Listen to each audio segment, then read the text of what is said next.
after giving you basic ideas about like how to write your program and what are the input output pins, etc., let us now do some more examples.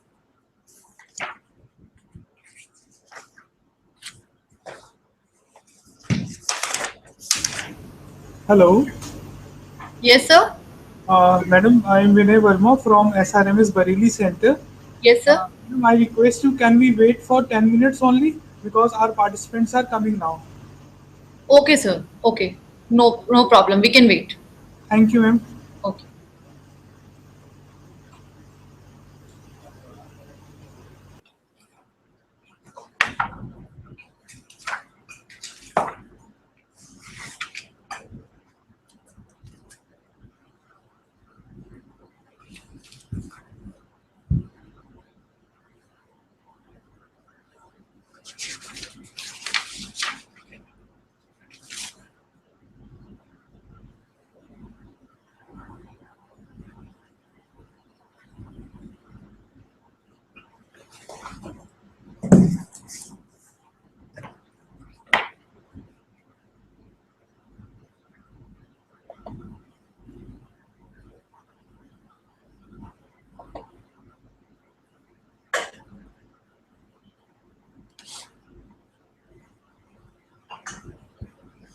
DIT university का वो नहीं चलता है क्या camera? चलता नहीं पर शाम को टेस्ट किया था बट देन की स्पीड कम है बट वो देख तो रहे ना हमें. Yes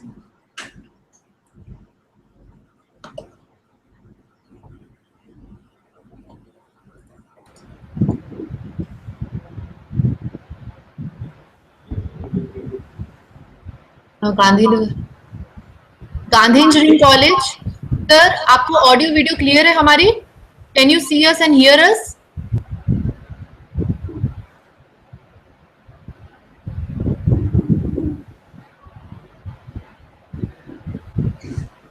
So you can type also in case you are not your mic is not working. You can type also.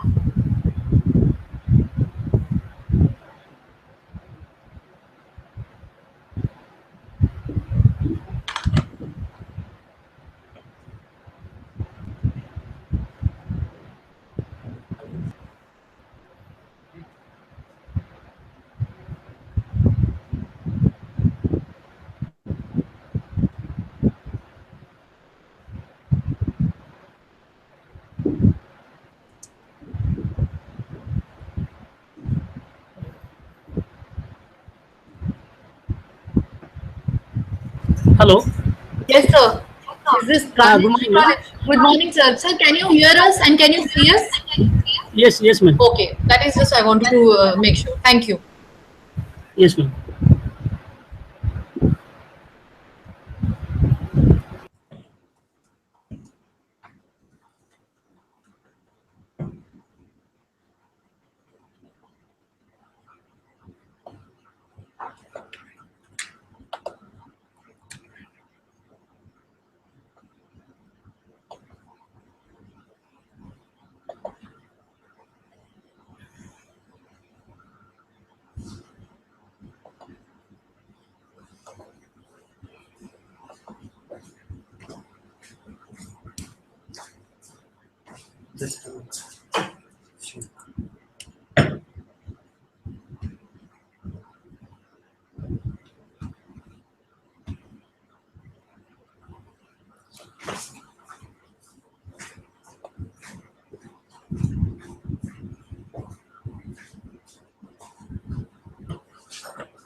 अभी तो चाहे ना स्क्रीन को करो. Okay.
Good morning, ma'am.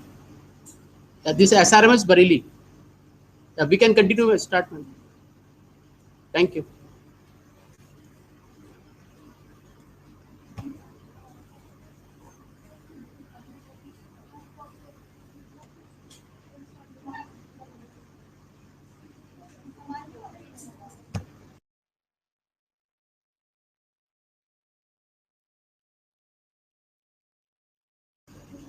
Ma'am, you are not audible. We are not able to hear you. Okay. Yeah. Now Yes. can you hear me? Yeah. Thank you. So what I was telling was that now we'll do some more examples of real world. For example, you have some sensors which are connected to some port. You want to input that data from the sensor, and you want to send it to some other port wherein some output device has been connected.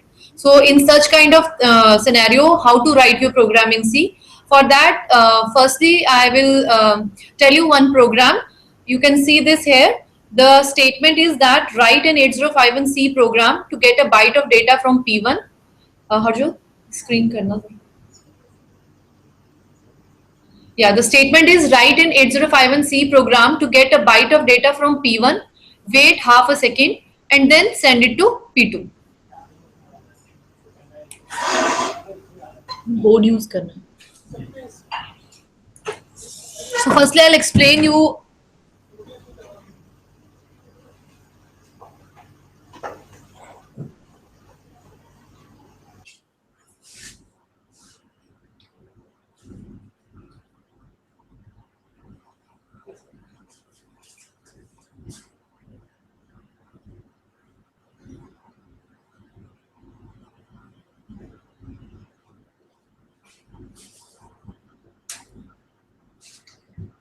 Now in your microcontroller, suppose the statement is to get a byte of data from P1, wait half a second, and then send it to P2.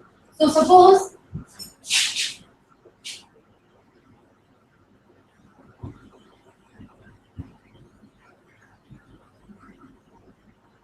some sensor is connected to your port P1 wherein your data is continuously coming to P1. So you have to get the data here.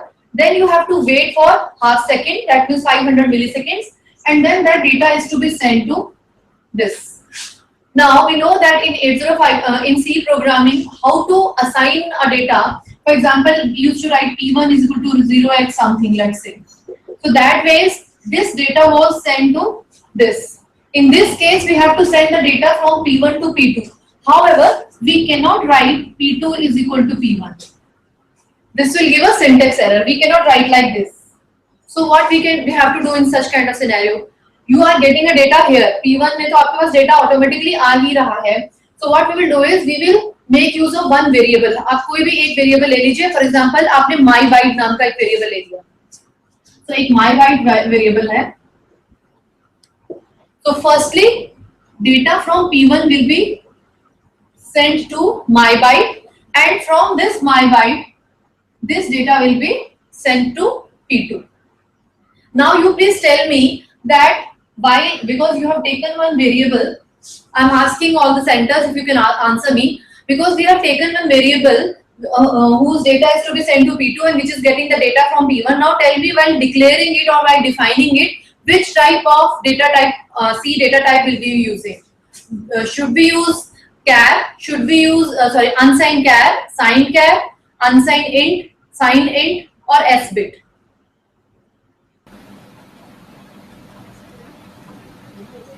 Yes? Should be? S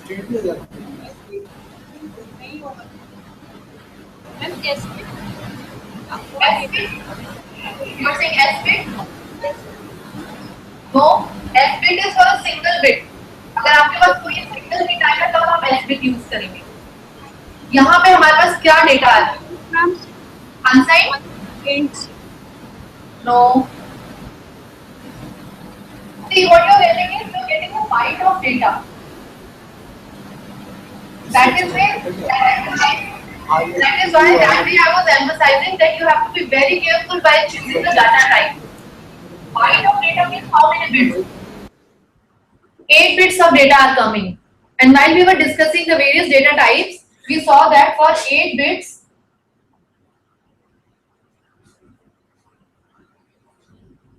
unsigned char is to be used because it takes 1 byte of data. इसकी range क्या थी? 0 to 255. So these are nothing but 8 bits. In case आपके 16 bits है, in that case you will make use of unsigned int. And in case it's a single bit, suppose यहाँ पे आपके पास P0.1 पे एक single डाटा आ रहा होगा, single bit, then you would have used S bit. So in this case, because you are getting a byte of data at P1, so that is why unsigned char will be used. It is very important that you define the data type. Otherwise, there will be error or unnecessarily you will be occupying more memory than it is required. Okay, now coming back to the main program, as I said that in this case you will have to make use of a variable. इसमें हमने क्या variable ले लिया? my byte variable ले लिया. So what is happening is P1 में तो data actual आ ही रहा है. This is equal to my byte is equal, जिसको आपने वैल्यू असाइन करनी है वो लेफ्ट साइड पे रहती है और जो वैल्यू है वो राइट साइड में रहती है. So by doing this, the value which you are getting at P1 will be sent to my byte. And after that, what you have to do? You have to wait for half a second. Half a second means how many milliseconds? Because yesterday we have done the program of creating delay with the help of milliseconds. So हमें milliseconds का already हमारे पास delay का subroutine है. So in this case, half seconds means how many milliseconds? 500 milliseconds. So I will just call a subroutine millisecond delay. Let's say I had given it millisecond and 500. And after that, the my byte से data कहाँ भेजना हमने? P2 में. So P2 is equal to my byte. So this is the logic. This is the logic of your main program. And before this, you have to define it unsigned char my byte. By doing that, you will simply use the my byte. One more thing which you must take into consideration is, because in this case your P1 is getting a real time data. आपके पास P1 में कुछ sensor लगा हुआ है and you are getting a byte of data continuously into P1. So it is very important that you have to make the P1 as an input port initially. If you remember when I was telling you about input and output ports, then I told you that either the port can behave like an input port or it can behave like an output port. So input port बनाना है अगर आपको, तो you will have to write 1 on all the bits. If you have to make it an input bay, all the bits, port pins, they should be written 1. That means if you will write 1 on P1, all the bits, that means it will be an input bit. And what is this 1111? This is nothing but 0x FF. So initially, in the beginning of the program, we have to write P1 is equal to 0x FF. So by doing this, you are making P1 as an input bit, input port. ये बहुत जरूरी है starting में आपको करना है. Whenever you are making any port as an input port. Is it clear? Okay. So now after understanding all the basic concepts, now I will show you the main program.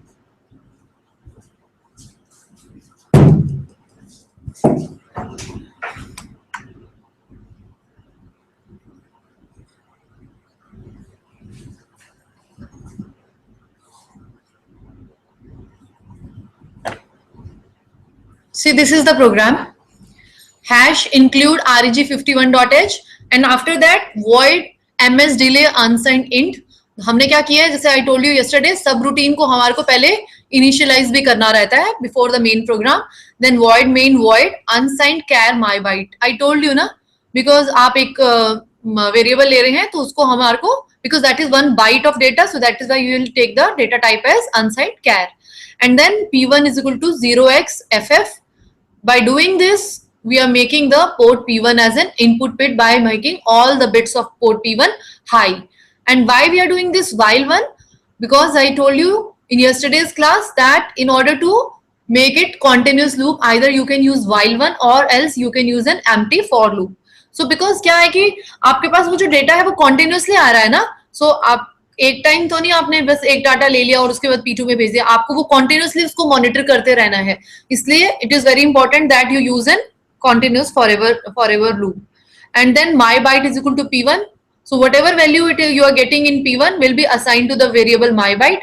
Then wait for half second, that is delay of 500 milliseconds, and then whatever data is in my byte variable, it will be sent to P2. And of course after this your ms delay subroutine will be written, which we have already discussed yesterday, so I am not repeating that. Any doubts? If in case you have, you can ask me.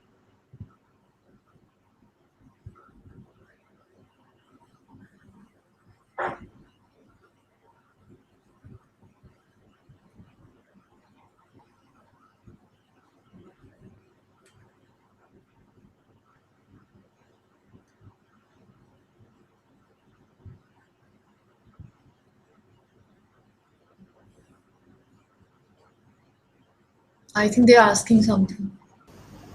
Ma'am, no doubt. No doubts. Okay. Other centers, Mulana, any doubt? Any doubt, sir? No, ma'am, no doubt, ma'am. Gandhi Engineering College, Gandhinagar, any doubts? Ma'am, hello. Yes. Yes, sir. Regarding that, the programming concept on microcontroller, when we write, we have follow some specific syntax upon with the implementation with other language like C++, like object-oriented programming concepts. Yes, sir. This I told in the first day also, that whenever you are writing your program for embedded C for 8051, in that case you have to follow this syntax. Like in this case, you can see here, you have to include the header file, which is #include reg51.h. This is the header file. Then void main void, and then in these curly brackets you write your main program. Yes, ma'am. So all these things I've already discussed in the class. You have to follow a certain syntax, otherwise it will show error. Ma'am, that function to be ms delay. Yes. That ms delay function definition part is not to be defined here, ma'am. No, it has to be defined, sir. It has to be defined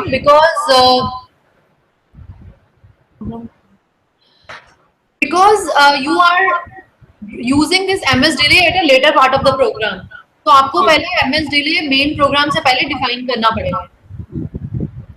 The time factor, no, madam. Whatever the parameter to be passed with the ms delay is the parameter of time. Yes. Actually, I have not written here the ms delay subroutine because in yesterday's class I have already discussed ms delay subroutine. So after your main program ends here, then you will write your ms delay. Okay, ma'am. So actually, I think you were not connected yesterday. And the second part is not be in half of the session we have not connect proper way because of internet slow. That is I had discussed this in yesterday's class. If you want, I can discuss the delay subroutine again. If you are interested, okay, I will discuss it. Okay.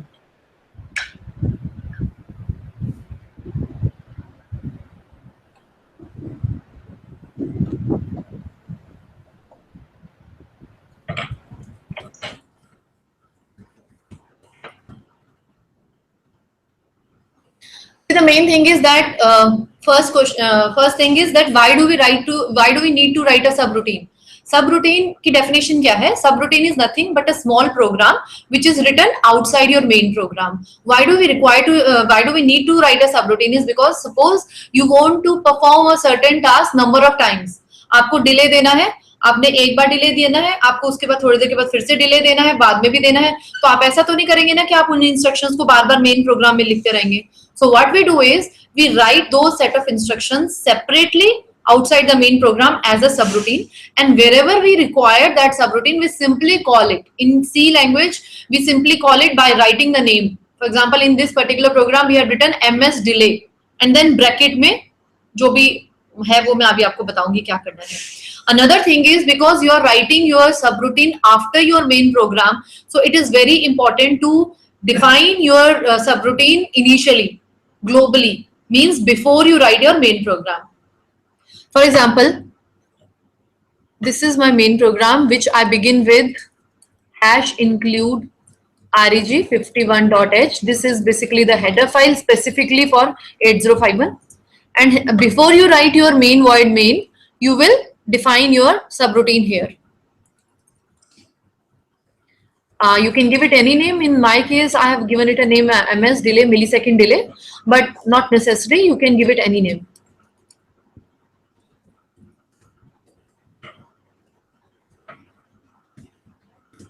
This is how we define the subroutine initially, and then my main program begins.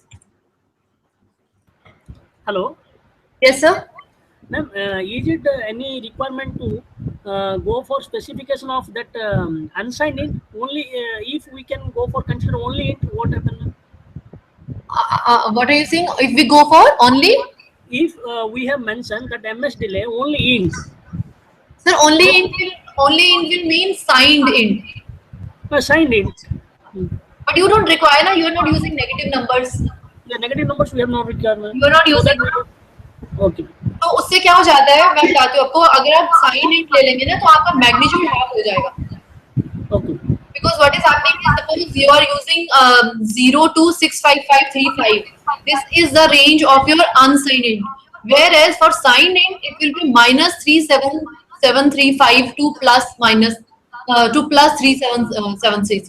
तो आपका magnitude half हो गया ना negative number include करने की वजह से. Negative तो इसलिए अनसाइन हम लेंगे, साइन की जरूरत नहीं है. unsigned int. Okay. Okay, thank you. So suppose ये आपका मेन प्रोग्राम है, इसमें हमारा कुछ भी कोड है. Wherever you want to call the subroutine, you will simply write this.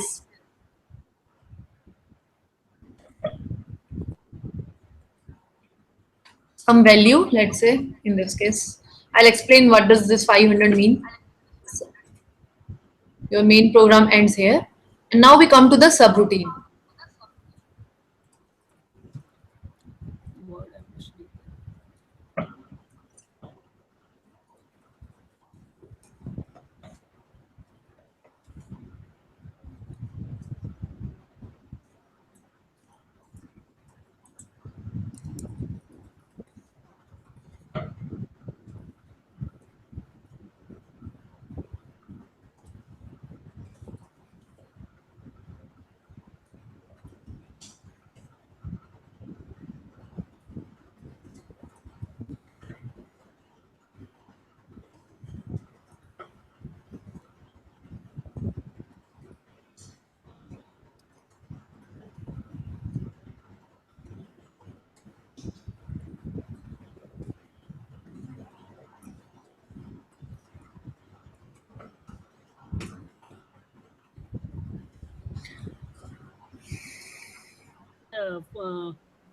Hello, Yes, sir. ma'am. On that loop, inner loop, that for j equal to j less than 1275, then here we have put that semicolon, so it's to be infinite. If you I will get- I will explain. Sir. अभी मैं ये subroutine explain करने लगी हूँ आपको. In that I will tell you what does it mean. See, initially this is void ms delay unsigned int I time. So I time is one variable which you have taken, Yes, sir, yes, sir. and whatever value you give in your main program in this ms delay, this value will basically be returned to this I time. Okay, suppose I give it a value 200 here in the main program, ms delay 200. That means this I time will get the value 200. So that is why we, instead of assigning the value I time in the subroutine, we have kept it fixed as I time, and we can change the value in our main program, and automatically the value will be assigned here. Yes, Apart from this I time, we have taken two more variables, I and j. And basically what is happening is, this is the concept of nested looping. What is nested looping? Nested looping means loop within a loop. So what happens is that, suppose you say for I is equal to 0, I is less than I time, because in this case we know I time is nothing but 500. So it will be I is 0, I is less than 500, I plus plus. So this loop will be executed once. पहले एक बार होगा, उसके बाद it will go to the next step. For j is equal to 0, j is less than 1275, j plus plus. So this loop Why we are using this terminator here and why we are not using this terminator here? That is because by putting a semicolon here, we terminate it here itself. So what will happen is j is 0, j will be 1, j will be 2, it will be incremented up to 1275. Once it gets executed, nothing after this. However, if we have not put a semicolon after I वाली जो आपकी ये वाली loop है, so that means क्या होगा कि ये जो आपकी inner loop है ना ये 1275 वाली j वाली, this will be repeated I time number of times, means 500 number of times. You understand what I am trying to say? अगर हम ये I is equal to 0 के बाद में एक सेमीकोलन लगा देंगे तो इसका मतलब वो लूप I जो है 0 से लेके 500 तक लूप चलेगा, then it ends there. After that it will come to the next, j is equal to 0, 1 to 7 to 5 तक चलेगा, that's it. But हमारा aim वो नहीं है. हमारा aim क्या है? हमारी ये जो inner loop है j वाली, इसको हमने 500 times repeat करवाना. So that is why we have not put a semicolon here, but we have put a semicolon here. So this loop will basically give us a delay of 500 milliseconds. Suppose you want your program में a delay of 100 milliseconds. So आपको इस program को subroutine को change करने की जरूरत नहीं है, ये as such रहेगा. What you have to do is main program में instead of 500 you will write 100. So automatically this I time will get value 100. This will be 100. This inner loop will be executed 100 times and automatically you will get a delay of 100 milliseconds. This is the concept. Is there any doubt, sir? No, ma'am. No, ma'am. Okay. So now having said this, I come to the main program again. This was the program which we discussed. Similar kind of program I will tell you. This is the second program. Here also you have a byte of data coming or P0. Now you will have to compare it with a certain number. अगर वो number 100 से कम है, जो आपके पास data आ रहा है वो 100 से कम है, तो अब उसको आप P1 में भेज दो, अदरवाइज आप उसको P2 में भेज दो. So you can think of any real time scenario in this case. हम इसको ऐसा सोच सकते हैं कि लेट्स से जो आपका पोर्ट 0 है वहां पे आपका कोई ओवन लगा हुआ है या फिर कुछ सेंसर लगा हुआ है जो कि आपका टेम्परेचर बता रहा है. वहां पे कुछ ओवन है जिसमें एक टेम्परेचर सेंसर है और वो आपका टेम्परेचर जो है वो डिटेक्ट करेगा. अब वो टेम्परेचर जो है आपका कहाँ पे आ रहा है, P0 में आ रहा है. उस पर्टिकुलर वैल्यू को आपने कंपेयर करना है 100 से. लेट्स से 100 डिग्री सेल्सियस, आप समझ लो आपका जो टेम्परेचर है वो 100 डिग्री सेल्सियस से अगर कम है तो आपने P1 के ऊपर कुछ हीटर लगाया हुआ है, आपने उसको P1 में भेज के या तो डिस्प्ले कर दिया या हीटर को टर्न ऑन कर दिया. Otherwise send it to P2. P2 में लेट से आपका एक दूसरा LEDs लगे हुए हैं तो आपने वहां पे उसको डिस्प्ले करना है. अगर 100 से कम है तो P1 में कुछ डिस्प्ले करा दो, अगर 100 से ज्यादा है तो आपने P2 में वो डिस्प्ले करा. Okay, so this is the problem statement. Similar to the earlier case, in this case also because हम P0 से P1 में directly data नहीं भेज सकते. Similarly, we cannot send the data directly from P0 to P2. So that is why we need to use one variable. Again, like in the last case, we took one variable myByte. In this case also, you can similarly take that. Now we'll see how to compare this data.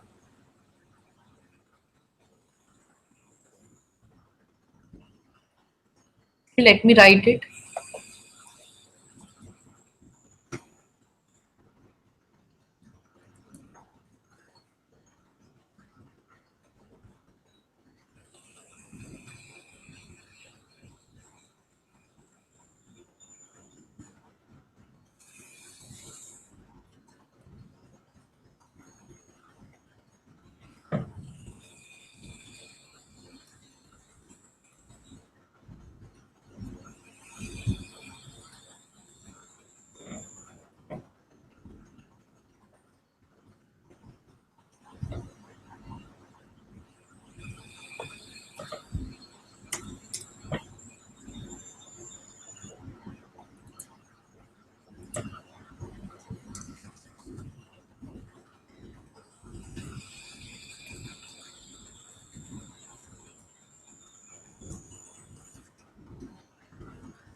So this is my program.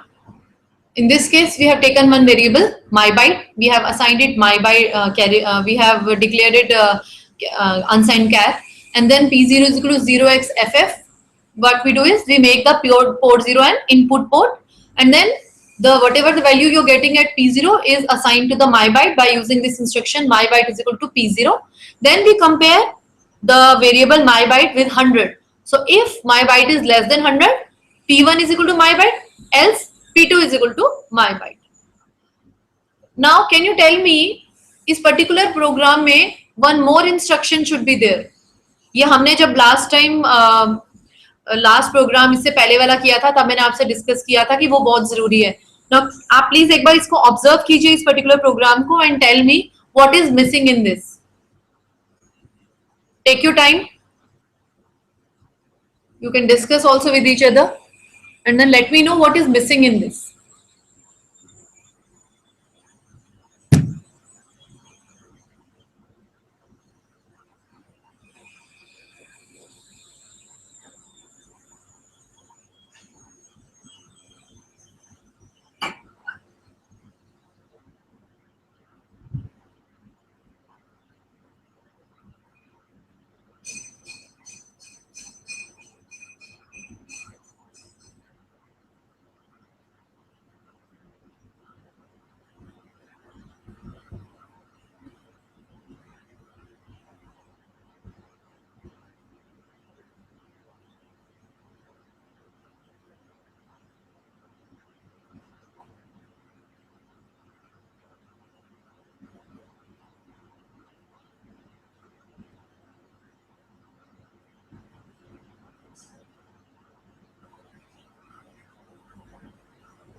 Yes, could you find out what was missing in this?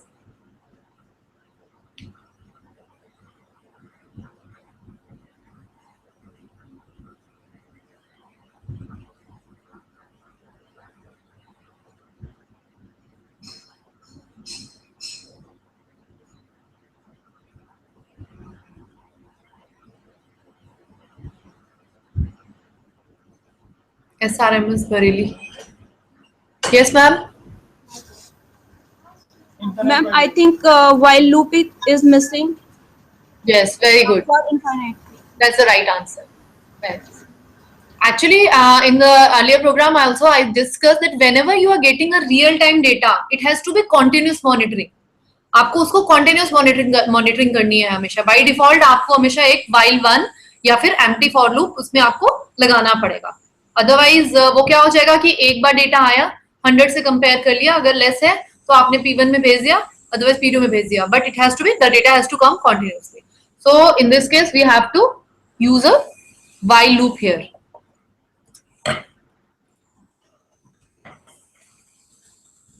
और while loop आपने ये सारी instructions जानी है, इसलिए आप इन सबको curly brackets में रखेंगे. Okay. We are having short of time, but still I'll try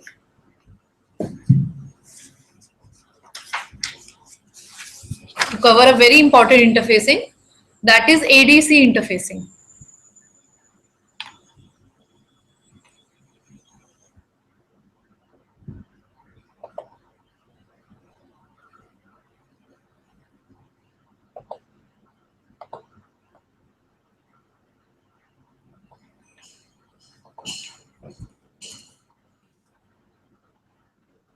you मत करना जो कुछ सर्च करना.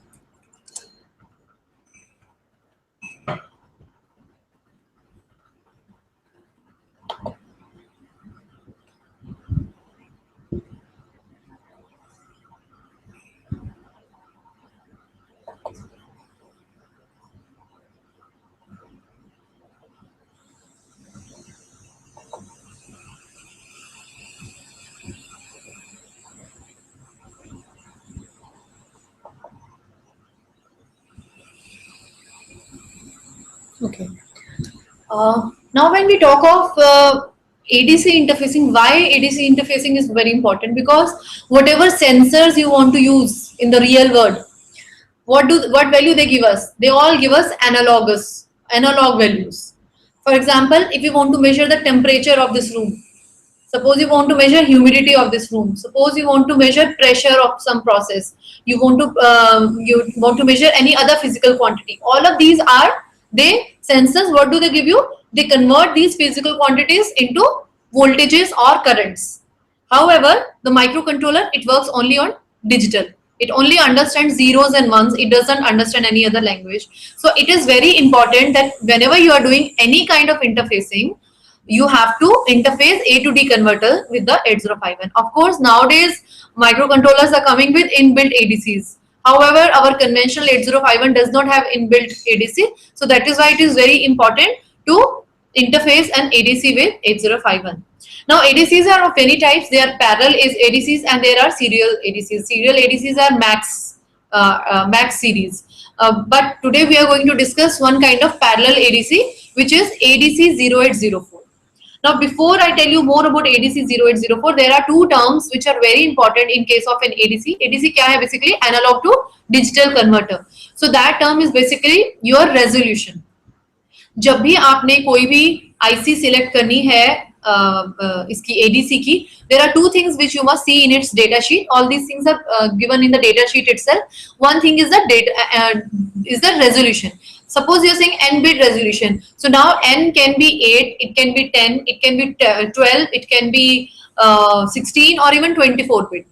How does it matter? The higher is your resolution, the smaller is the step size. जितनी आपकी हाई रेजोल्यूशन रहेगी इसकी उतना ही स्मॉल स्टेप साइज रहेगा. Now what do you mean by step size? Step size is the smallest change that can be discerned by an ADC. What do you mean by this? Suppose आपका जो step size है वो है 19.25 मिलीवोल्ट्स. Let's say कोई भी IC है आपका, उसका जो स्टेप साइज है which is dependent upon its resolution, that is 19.65 मिलीवोल्ट्स. What does it mean? कि अगर आपका मिनिमम 19.65 का चेंज होगा तब वो उसको आउटपुट 1 देगा.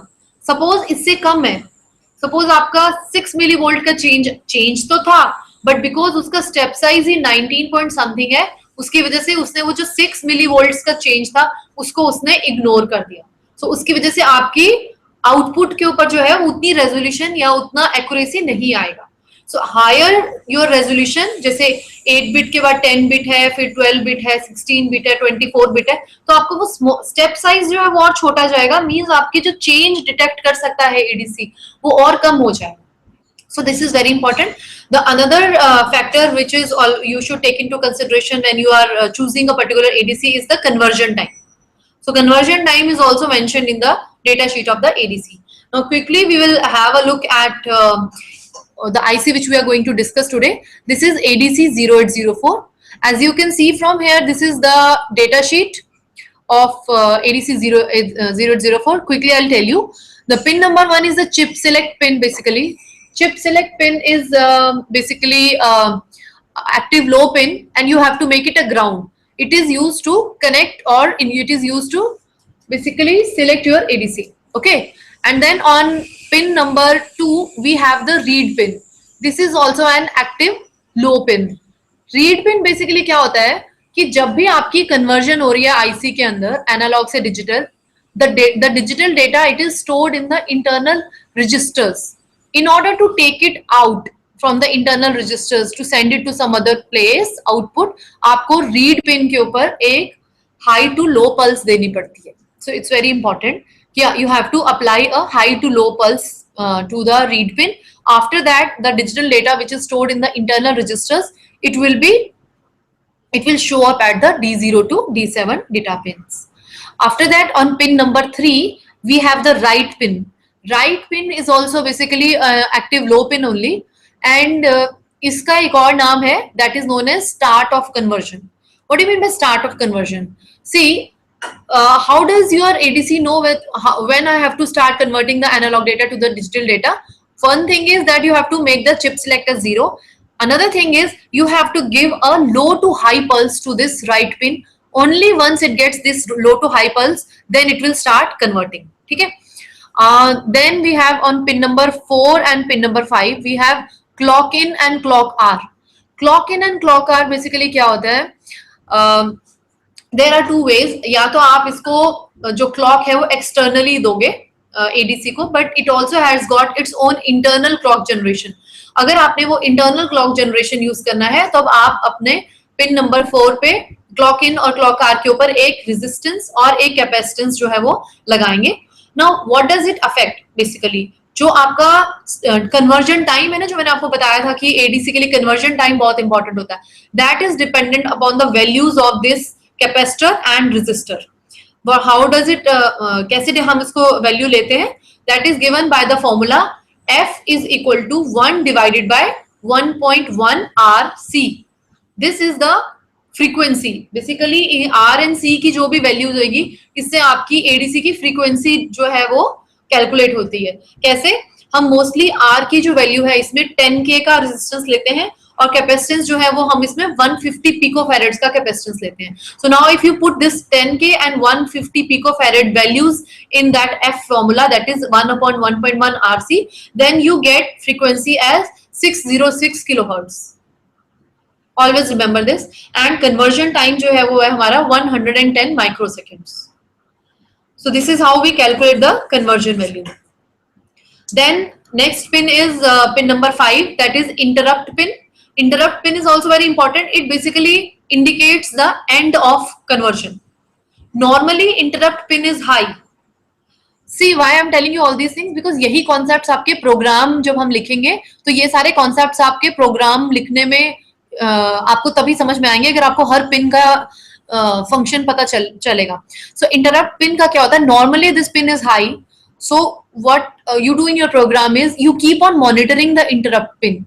The moment this interrupt pin goes low, automatically जैसे ही एडीसी ने अपनी कन्वर्जन खत्म कर दी, interrupt pin will automatically go low. That means your data, the analog data has been converted into digital data. Then on pin number 6 and pin number 7 we have differential inputs.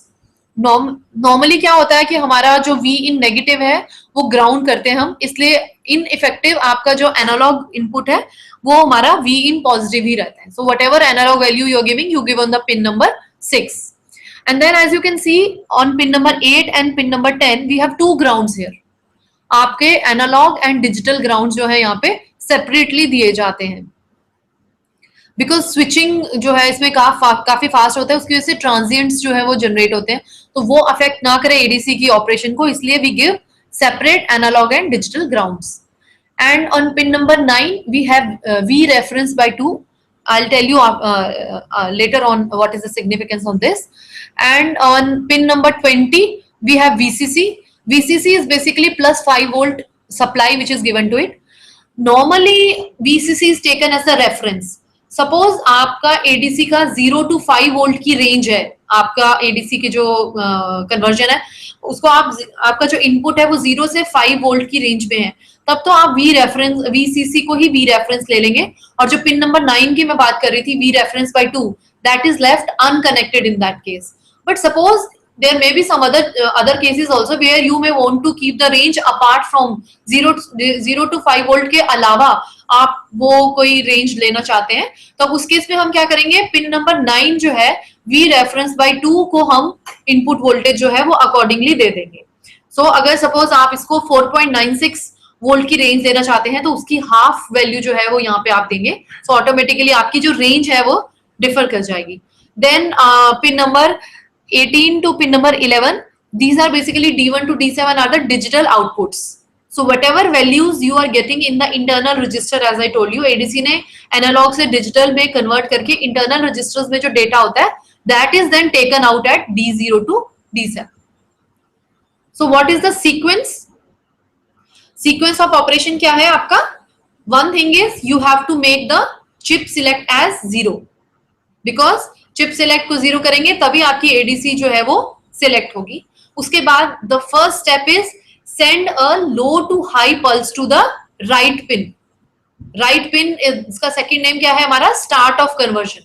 So whenever you have to start the conversion, you have to send a low to high pulse to the right pin. After that जैसे ही उसको लो to high pulse मिलेगा right के ऊपर, it will start automatically, the ADC will start converting your data. And जब आपको कैसे पता चलेगा कि डाटा कन्वर्ट हो गया कि नहीं हो गया, you will keep on monitoring the interrupt pin which is pin number 5. You will keep on monitoring interrupt pin. जब तक उसका कन्वर्जन चल रहा है तब तक interrupt pin will be high. जैसे ही एडीसी ने पूरा डाटा एनालॉग से डिजिटल में कन्वर्ट कर लिया, interrupt pin will go low. So you have to keep on monitoring this interrupt pin. So the moment this interrupt pin goes low, then आपको क्या करना है, आपका जो डेटा है वो कहाँ स्टोर था, इंटरनल रजिस्टर्स में स्टोर था, वो आपको कहाँ लेके आना है, हमारी पिन नंबर D0 से लेके D7 में लेके आना है. एंड हम कैसे लेके आएंगे, with the help of read pin. Read pin पे अगर हम एक हाई टू लो पल्स दे देंगे, सो ऑटोमेटिकली आपका जो डेटा है वो आपकी D7 से D0 से D7 में आएगा. Then you can send it somewhere. आप उसको डिस्प्ले करवाना चाहते हैं, आप LCD इंटरफेसिंग करना चाहते हैं, व्हाटएवर जो भी है, तो आपकी वो डिजिटल पिन्स के ऊपर आ जाएगी. मैं आपको एक एग्जांपल करवाती हूँ इसका. I need to use the board.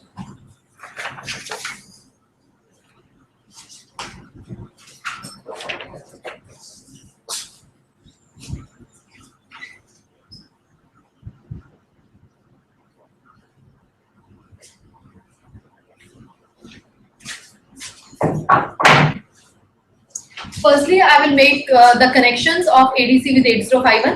तो आप जो पिन्स हम कनेक्ट कर रहे हैं ना, उनको थोड़ा ध्यान से देखिएगा, बिकॉज उन पिन्स के बेसिस पे ही हमारा जो प्रोग्राम है वो हम लिखेंगे. So suppose this is your ADC.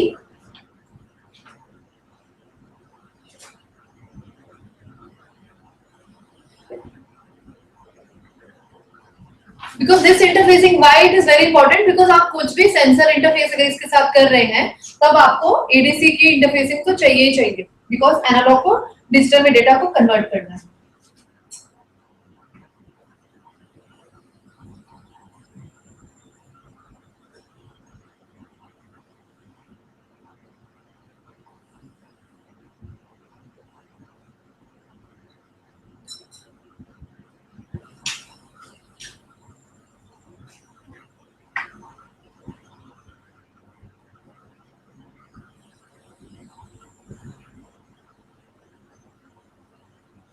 So 8051 के कितने पोर्ट्स हमारे यूज होंगे? We will be making use of 2 ports.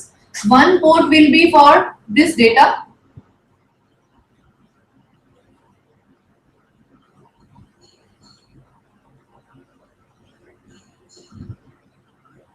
Let's say in this case, I'm making use of port P1.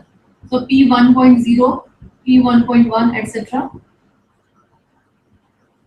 Because अगर आपको इस डेटा को कुछ भी करना है, जो भी एनालॉग से डिजिटल कन्वर्ट हो रहा है, अल्टीमेटली तो आपको माइक्रो कंट्रोलर में भेजना है ना, बिकॉज माइक्रो कंट्रोलर की फिर इंटरफेसिंग आप बाद में किसी भी आउटपुट डिवाइस के साथ करेंगे.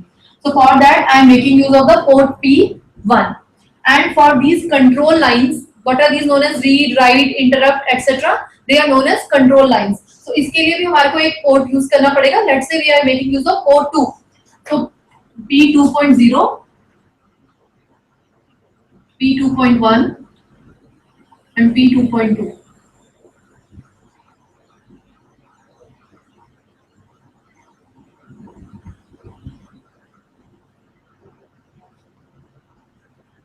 So we have connected them to the port 2. Apart from that, ADC के अपनी कुछ pins हैं, like VCC. It is given to plus 5 volt DC. Then you have your clock R and clock in, as I told you. इसको किस लिए हम करते हैं? इंटरनल क्लॉक जनरेशन के लिए. आपका जो कन्वर्जन टाइम है वो बेसिकली जो भी कैपेसिटेंस और आर की वैल्यू आप यहाँ पे चूज करेंगे, वो वैल्यू से आपका कन्वर्जन टाइम आ जाएगा. So normally we take it 10K and 150 picofarads capacity. Frequency is given by 1 divided by 1.1 RC. So this is approximately 606 kilohertz. So आपका कन्वर्जन टाइम आप इससे इन्वर्ट कर लीजिए, 110 मिलीसेकंड्स आ जाएगा.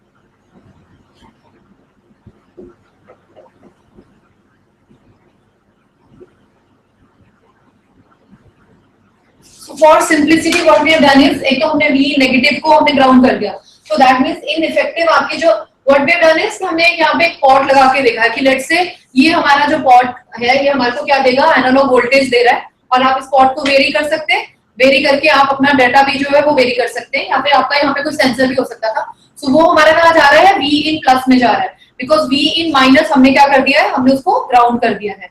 And then we have also this analog ground and digital ground. Simplicity के लिए हम same ground यहाँ पे ले रहे हैं, but otherwise इसको हमने separate ground. और chip select को भी हमने ground कर दिया, because ADC को use करना है तो उसके लिए हमने chip select को जो है वो ground कर दिया.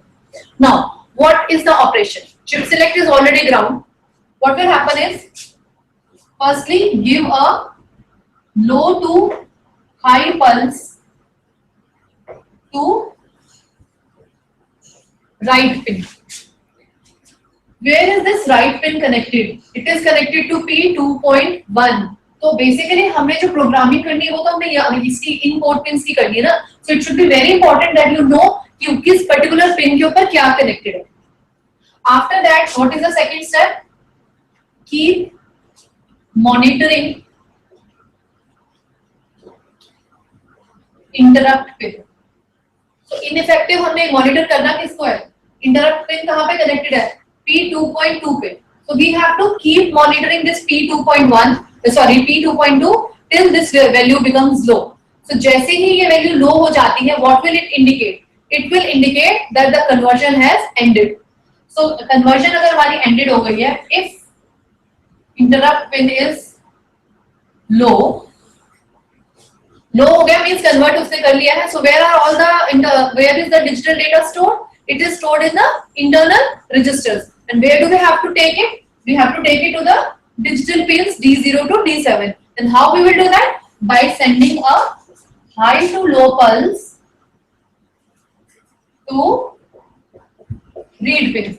So the moment our read pin gets a high to low pulse, all the digital data which you have converted, it comes at this, and automatically because it is connected to port P1, so port P1 will get all the data from the. Is it clear? Is this operation clear to all of you? Because only if you understand this operation you will be able to write your program. If you have any doubts, please ask me.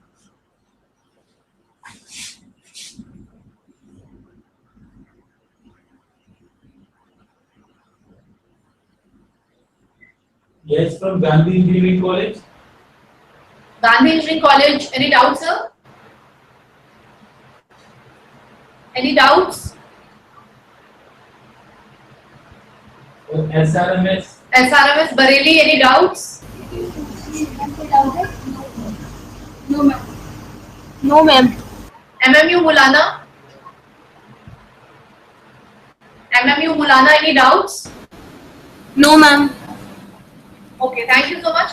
So after you have understood the concept of this, now I will write a program and you will see कि आप programme automatically आप easily लिख सकते हैं अगर आपको इसका main concept समझ में आ गया. ठीक है, you don't need to make any efforts of learning the various commands. So I'll write the program now.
Okay, I've written the program.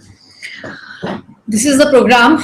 Now see, because in this case I'm making use of the port pins P2.0, P2.1 and P2.2. So we have to define these single bits by using S bit initially or globally before your main program. So that is why S bit I have to simplify it, because ये pins read, write और interrupt पे, इसलिए मैंने इनको नाम read, write and interrupt ही दे दिया, because आपको programme में लिखने में easy रहेगा instead of every time going to see P2.0 पे क्या था. So I've given them the name RD, RW, WR and interrupt itself.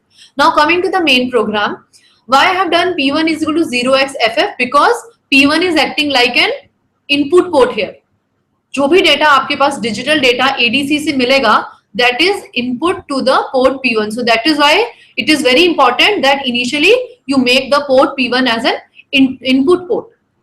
Also, interrupt pin is also an input bit in case of your microcontroller. So जो आपकी interrupt pin यानी कि P2.7 है, because उसमें भी क्या है, आपको continuously monitor करना है ना interrupt pin जो आपकी ADC 0804 की थी. So that is also a kind of input pin of the microcontroller. So that is why we have made INTR also as 1. तो अगर आपने पूरे के पूरे पोर्ट को इनपुट पोर्ट बनाना है तो आपको सारी पिंस के ऊपर 1 देना पड़ेगा. So that is why FF 1 1 1 1 1 1 1 1. But because interrupt is a single bit, single port pin, so that is why simply by writing 1 I have made it as an input bit. Now what is the common mistake which the programmers do is, what they do is P1 is equal to 1. But is it possible P1 equal to 1? P1 is an 8-bit port. So the data which should be given to the P1 should also be 8-bit in size. However, by writing P1 equal to 1, आप एक single bit कैसे दे सकते हो एक 8 bytes of data को. Similarly, one more mistake which the programmers do while writing the program is they will write INTR also. उसको भी input bit बनाना है. So INTR is equal to 0xFF. No. INTR है क्या basically आपकी port pin P2.2. It is a single pin. So that is why you have to write it equal to 1. And then because continuous monitoring hai, we have made it while 1. So initially you have to give, what was the first step which I told you? Give a low to high pulse to the right pin for the start of conversion. Then keep on monitoring the INTR pin. Normally during the conversion, INTR pin will remain high. So very important is this semicolon. C programming में आप जब करते हैं ये सेमीकोलन्स आपका पूरा का पूरा लॉजिक चेंज कर देते हैं. जैसे डिले सबरूटीन में भी हमने देखा था, सेमीकोलन अगर आपने लगा दिया, आपने उसको टर्मिनेट कर दिया, वो लूप एक बार बस चलेगी. अगर आपने वो सेमीकोलन नहीं लगाया तो उसके बाद वाले जो आपके प्रोसेस है that will also be included. Similarly in this case what is happening is while INTR equal to 1, what is the meaning of equal to here? Basically when you have to assign some value to some port or anything, then you take only a single. For example, INTR equal to 1. In that case, you assign the value 1 to the INTR. But when you have to make comparison, suppose you want to compare if INTR is 1 or not. In that Hello. case, Hello. Yes, sir. Ma'am, I'm sorry, I would like to interrupt you. Actually, because of electricity problems, we were not able to see the display right now. So I request you please wait for 5 minutes only so that display may be clear. Actually, sir, our next expert is already on the way, and this class was till 11. Okay, But only वो 1 to 2 minutes only, please. Display मतलब वो आपको वो नहीं जो हमने hard Projector problems is there. Right, projector problems is there. Video there. Projector problem. Okay, मैं तब तक ये प्रोग्राम एक्सप्लेन कर दूं. No, ma'am. Actually, there are number of participants are there, so please. Okay.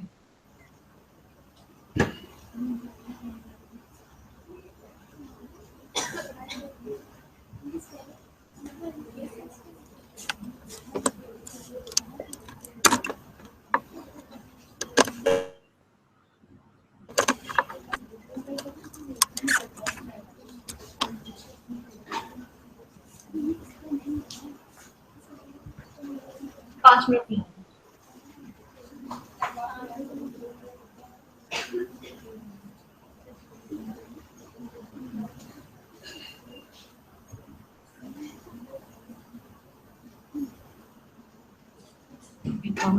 Programme वहां लिख लेती हूँ. Hello. Yes, sir. Now it is clear, ma'am.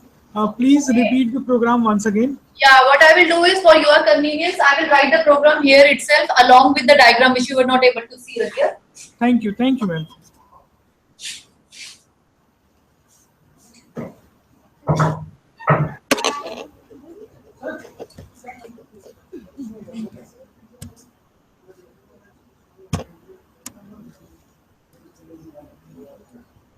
So what is the connection diagram? See, this is your ADC. ADC pin read, write and interrupt. They are connected to the port pins P2.0, 2.1 and P2.2. So because we are making use of single bits of the port P, it is very important to define these by using S bit. So that is what I am going to do in this program. I am going to use S bit. Then हम easy करने के लिए क्या करते हैं, इन port pins को नाम भी यही दे देते हैं ताकि हमें easy रहेगा remember करना. So S bit RD is equal to P to asterisk 0. Similarly, S bit write is equal to P to asterisk 1. S bit INTR to asterisk 2. Okay. So we have defined all these bits. Next step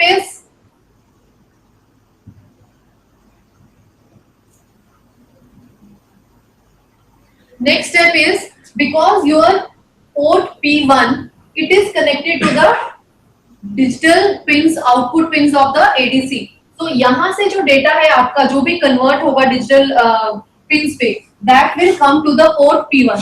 So that is why we have to make this port P1 as an input port. That is very important. So that is why I say P1 is equal to 0x FF.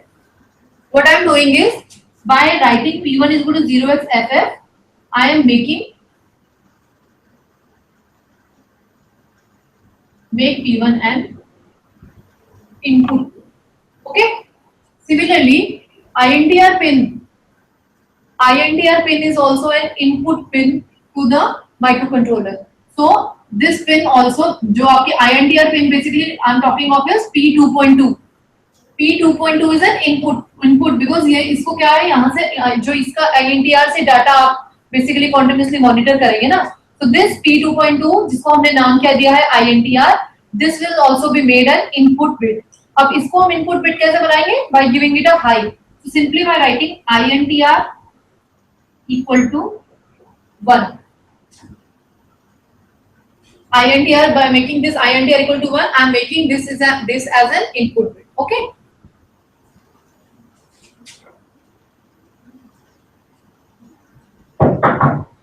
This is the clock circuit which I told, to which we connect the R and C. The R and C values basically they define the clock frequency. So F is equal to 1 upon 1.1 RC, that gives us 606 kilohertz.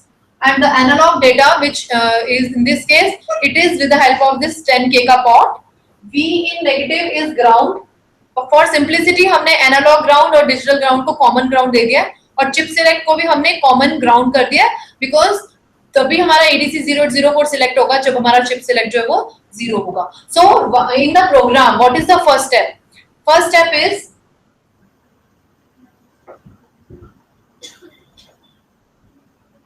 what was the first step? You have to give a low to high pulse to the right pin for the start of conversion. So low to high pulse कैसे देंगे हम? Right equal to 0, right equal to 1. ठीक है? So 0 to 1. This is 0 to 1.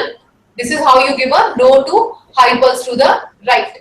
After that, what will happen is हमारा conversion start हो गया. So conversion start हो गया तो हमें किसको monitor करते रहना है? We have to keep on monitoring the INTR pin. So जब तक तो वो conversion चल रहा है, तब तक आपका INTR pin जो है वो high रहेगा.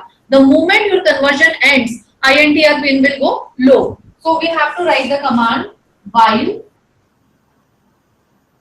INTR equal to. Now this is the difference I was telling you. What is the difference between a single equal to and double equal to? A single equal to means you are assigning that value. For example, in this case, when you are writing right equal to 1, that means you are assigning this value to the right. However, if you have to compare it with some value, then you use double equal to. For example, in this case, what you are doing is जब तक INTR equal to, तो ये compare करेगा कि अगर वो high है तब तक हम यहाँ पे इसको सेमीकोलन कर देते हैं, means remain here only, don't do anything till INTR is double equal to 1.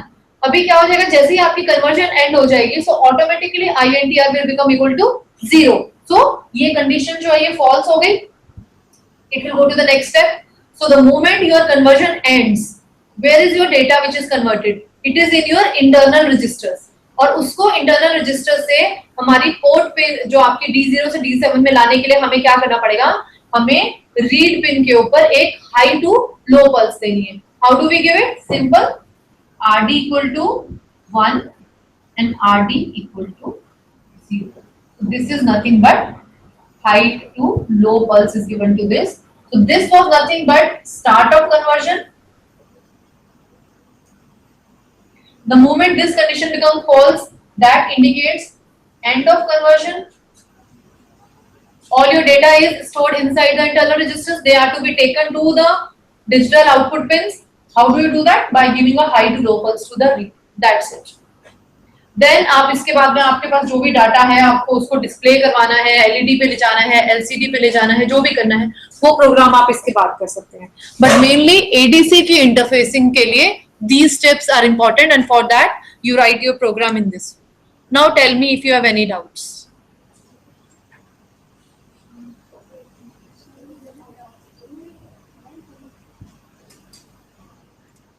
Ma'am, no doubts. Okay. Gandhi Engineering College.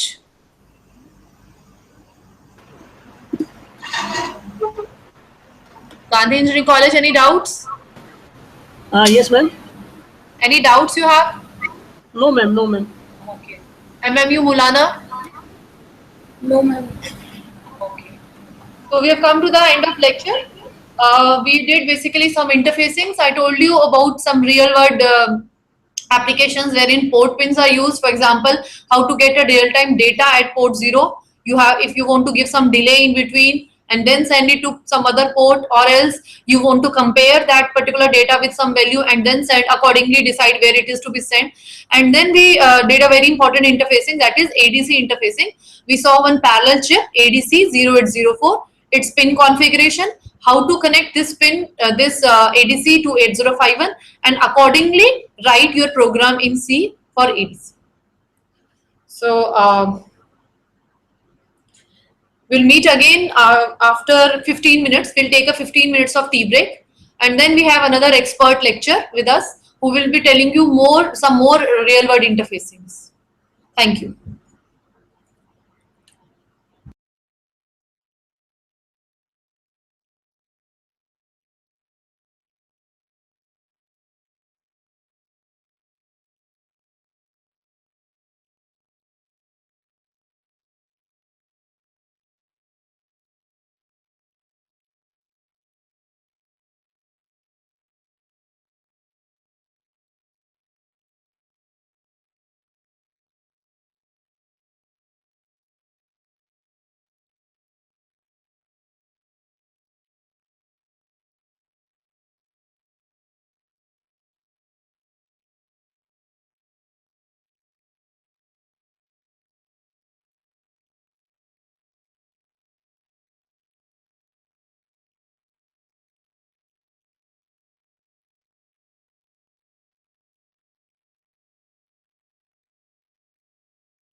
2 percent government about how much something like who are you?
Now we have with us our Mr. Engineer, and he has a vast experience in and he has developed a lot of projects based on 8051 and various other microcontrollers. Today in this session, he will be telling you about real-world interfacing of 8051 for serial communication, how to take the data serially, and he will also be discussing with you PIR sensor interfacing. So over to you, Mr. Tishman.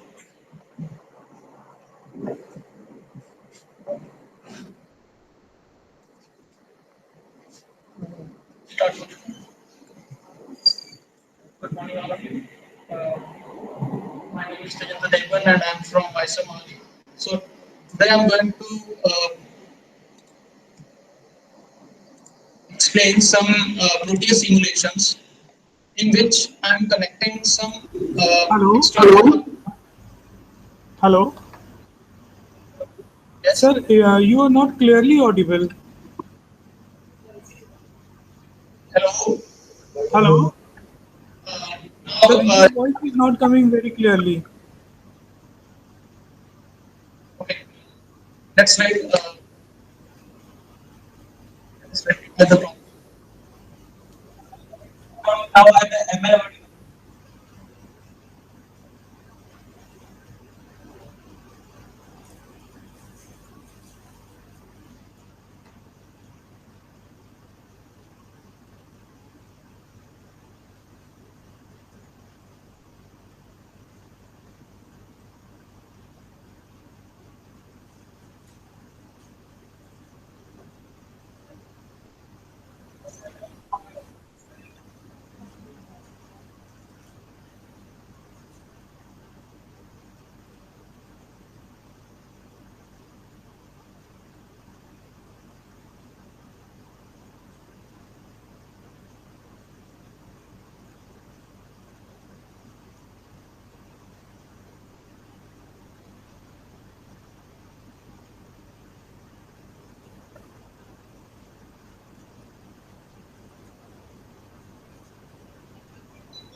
Hello. Yes, sir. Now I am audible.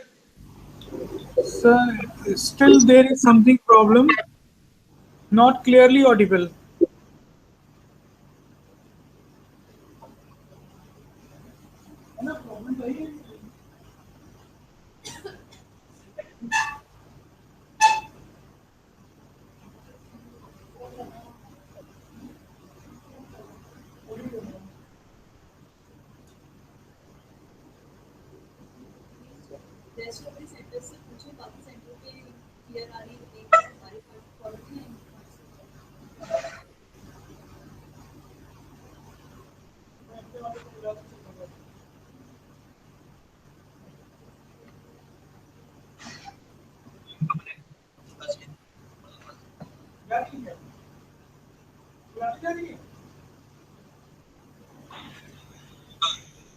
So then you know the procedure how to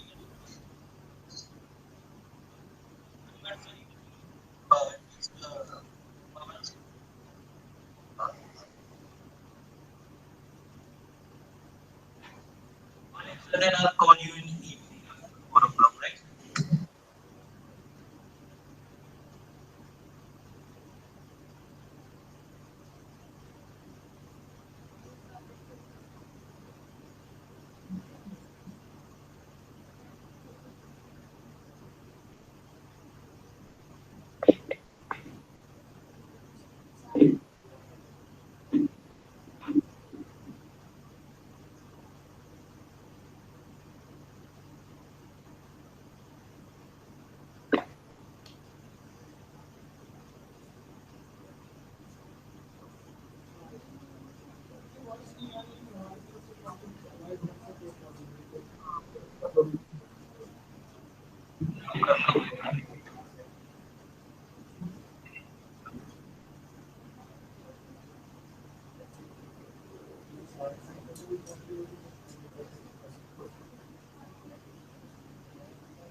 Hello.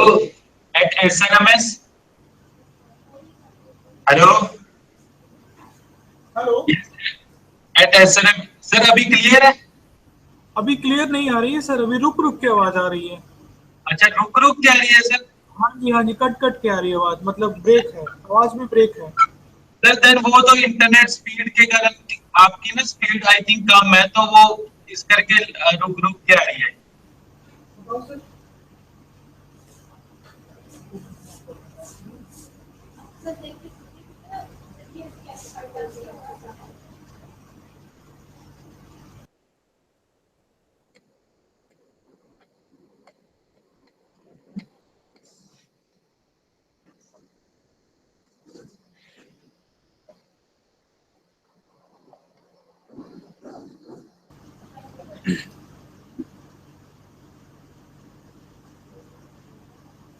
Hello Everybody, hello हाँ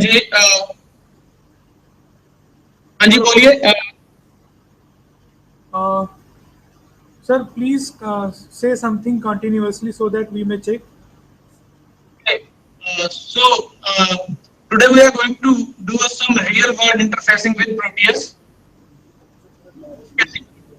simulations.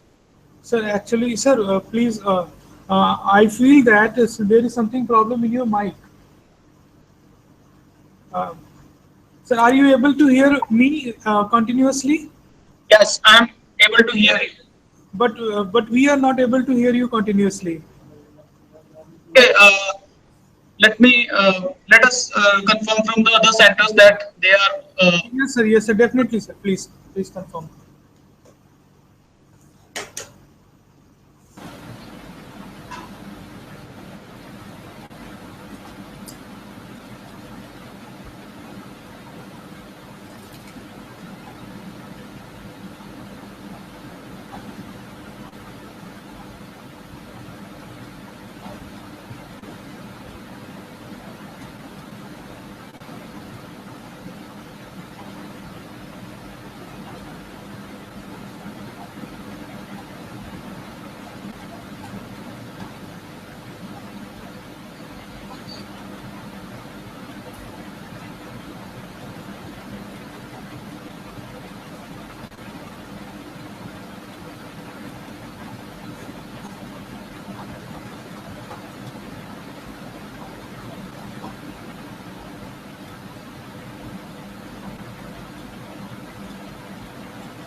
हाँ जी हाँ जी sir हाँ जी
अच्छा ठीक है At MMU Mulana. Sir आ रही है अब आ रही है आवाज हेलो, यस मैम, आपको वीडियो आ रही है मेरी?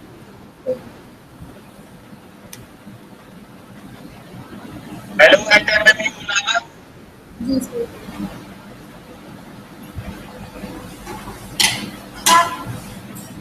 अनम्यूट कर दिया सर वो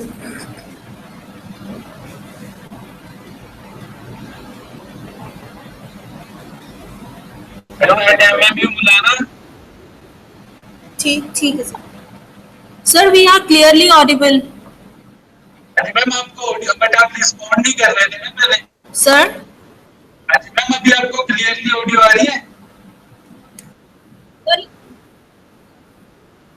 मेरी ऑडियो रिसीव हो रही है आपको clearly? Sir we are from Mulana yes ma'am, आपको ऑडियो रिसीव हो रही है मेरी? एक्सक्यूज मी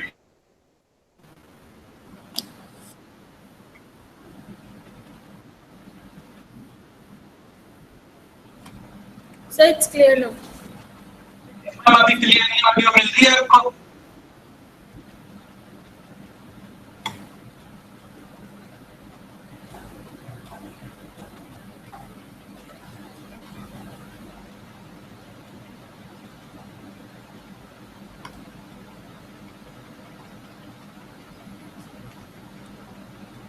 MMU मिलाना,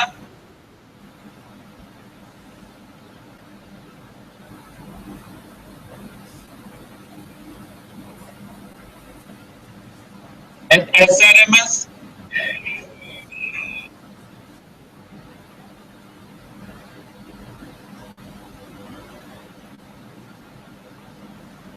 हेलो सर आपको भी नहीं अभी अभी सर, आवाज आ रही है आपकी, लेकिन कंटिन्यूअसली नहीं आ रही है, रुक रुक कर आवाज आ रही है.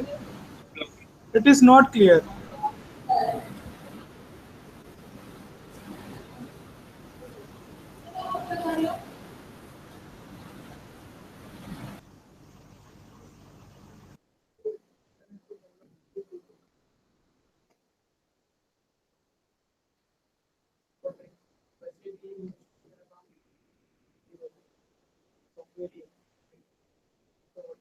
हेलो,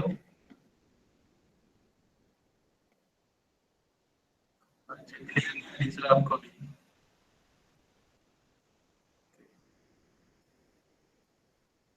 अच्छा सर, ठीक है मैं देखता हूँ.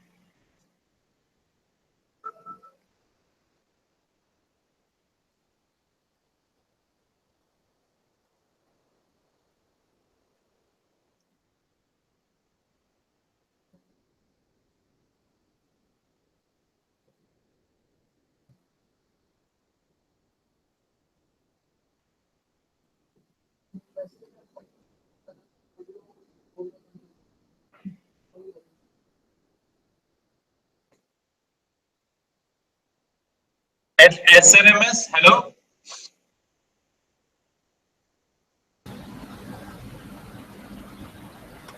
Sir, in this session we are going to present one software. In this, यहाँ पर सर ऑडियो कम ही यूज होगा. स्टिल सर अभी ना बहुत आराम से आपको एक्सप्लेन करें सो दैट आपको स्टिल आपको अंदाजा हो जाए कि क्या हो रहा है. ठीक है sir. Okay okay. Then next अगले सेशन से हम अपना दूसरा सिस्टम ही यूज करेंगे. Then you will get clean audio. Right sir. Alright. But still अगर सर कोई दिक्कत है then you can call me. Right. Actually sir problem voice की है, क्योंकि वॉइस क्लियर नहीं हो रहा है. सर इसमें वॉइस से ज्यादा कुछ है नहीं सर. आपको वैसे विजिबल ज्यादा है, इसमें आपको सॉफ्टवेयर रिप्रेजेंट करेंगे. आपको स्टेप्स आपको बता देंगे सर. ठीक है sir.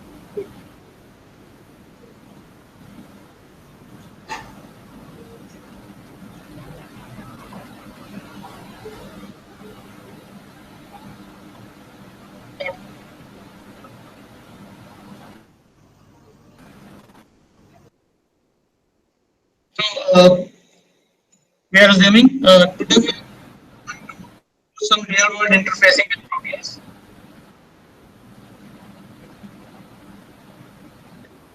Practical application. So all we know, Proteus is used for the simulation of electrical and electronic circuits. Simple to use. In this lecture, various practical application of Proteus will be presented. So first of all, I'm going to interface some LCDs with the Proteus, and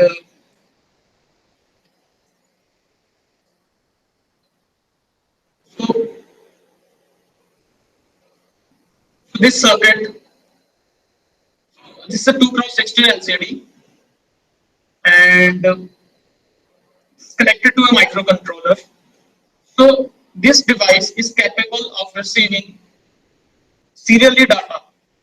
So in this tutorial, I'm going to interface this hardware with the software. Yes. Okay. The other hardware I'm going to interface GSM modem. This GSM modem will be capable of sending SMS with the help of program written in the Proteus software. So these two hardware will be interfaced with Proteus in this section. Okay. So first of all, in real-time application, I'm going to transfer serial data from Proteus to the hardware. And in second application, I'm going to interface GSM modem with Proteus software for sending SMS. Third application is also based on a serial communication. And instead of that, we also have some simulations for interfacing with sensors.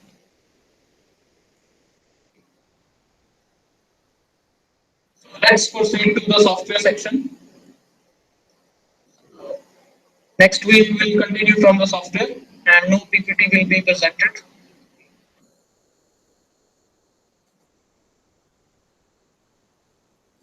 First of all,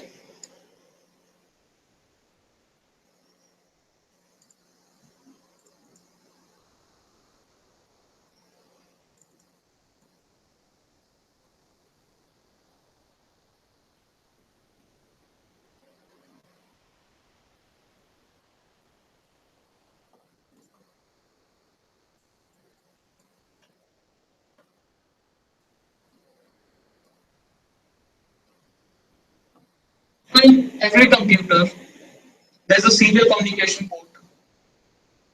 It can be virtually installed or it can be hardware port present in the computer. So,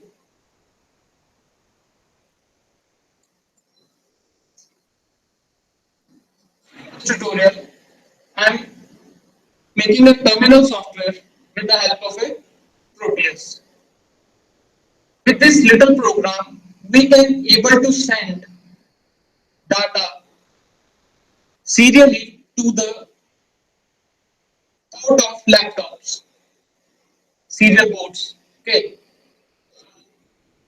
The first thing we need in serial communication is COM port. So this COM port is available from devices.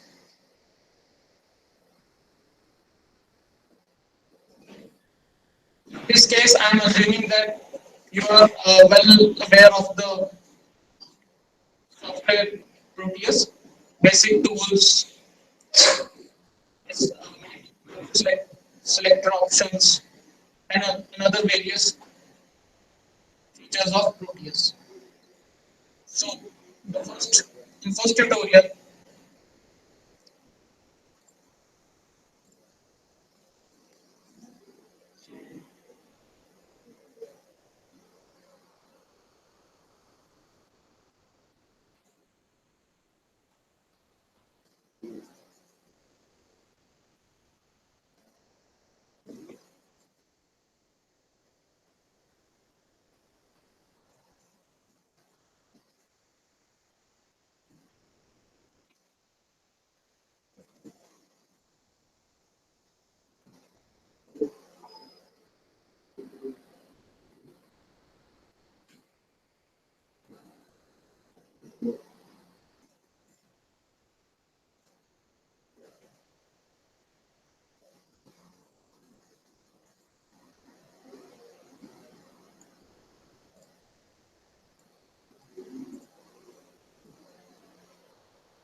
experiment will be sending data serially to the LCD.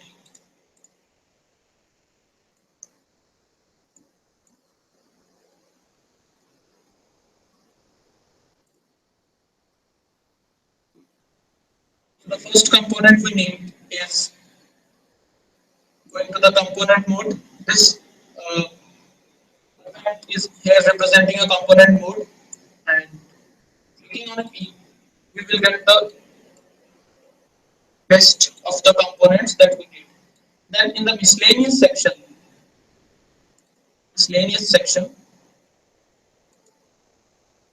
you can see that we have antenna, battery, crystal, and this is a physical interface model. the name of this device is COM port physical interface model. That means we can connect an hardware physically to the software through this port. This port is also present in our computers, so it links with that port. So this physical interface model allows us to interface various devices, sensors with our Proteus simulations.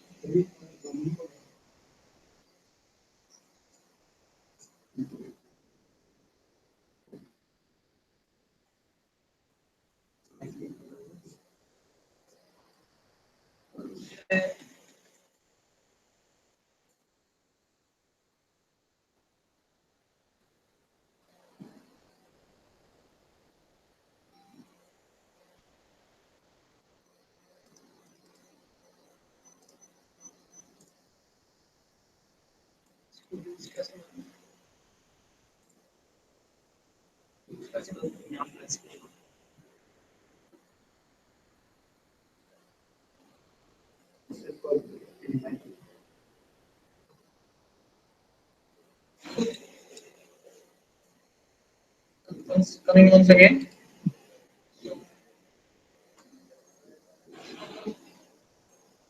Yes. So first of all, we have to take our component and going to the miscellaneous. We have a list of components. So we have to select this COM port physical interface model. With the help of this, we can interface various physical hardware devices with the software program.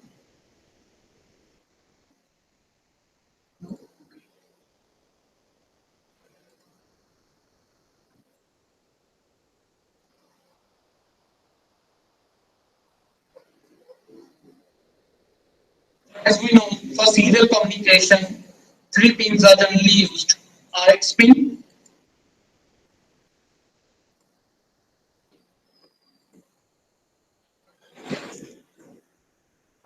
and TX pin.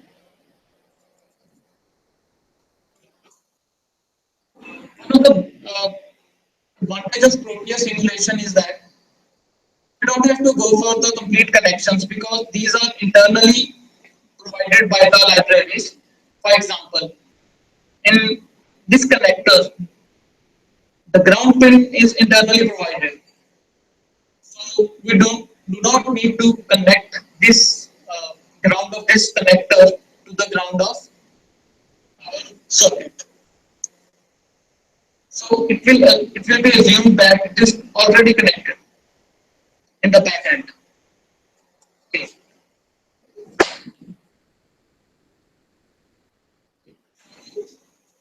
Next,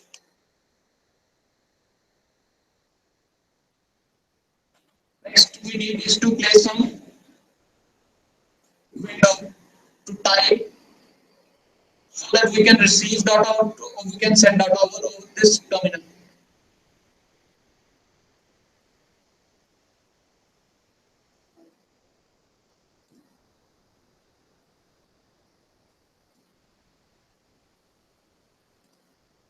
So we have a virtual terminal.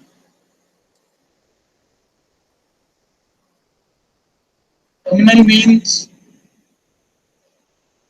a port from where data is generated or received. So connect this RX pin to the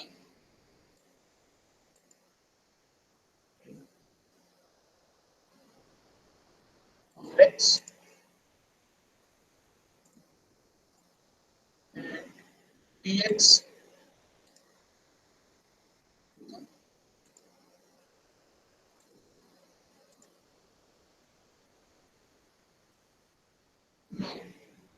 This is simplest circuit in Proteus with the help of which we can transfer data easily to the COM port of a computer. Um,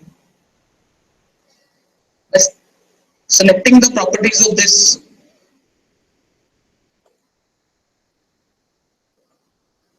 We have to select selecting cursor.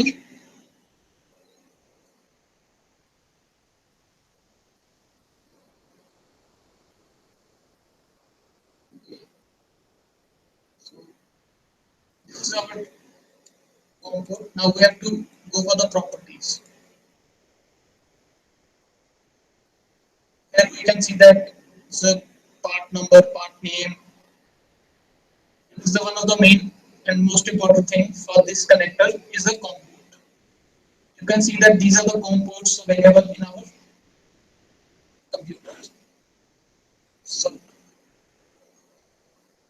which port we have to select depend upon the hardware. And generally we use by default 96 port 100.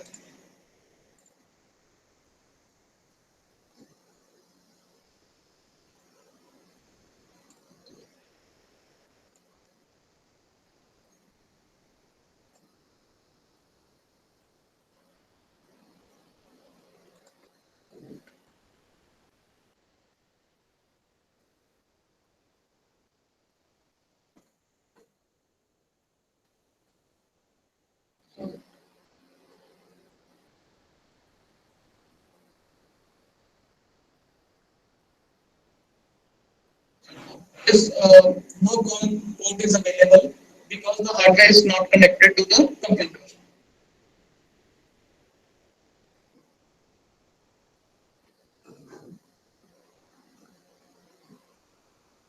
When this hardware is connected to the computer,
when hardware is connected,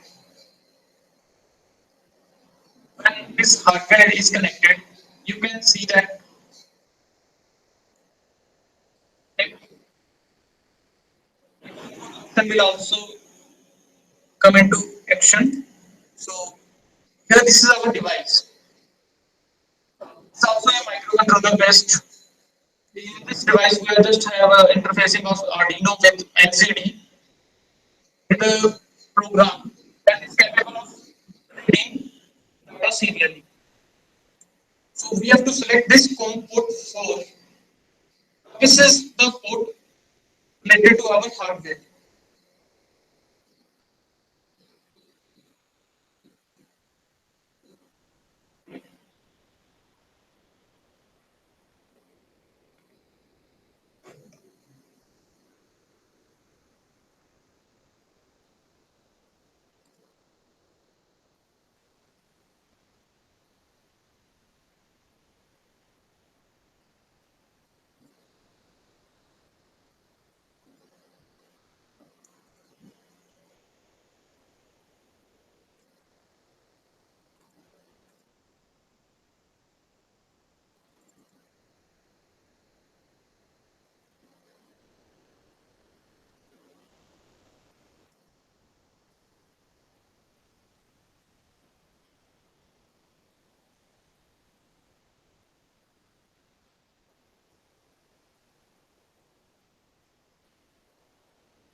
software भी चाहिए।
Ignore this biometric sensor. Just concentrate on this part only, LCD part.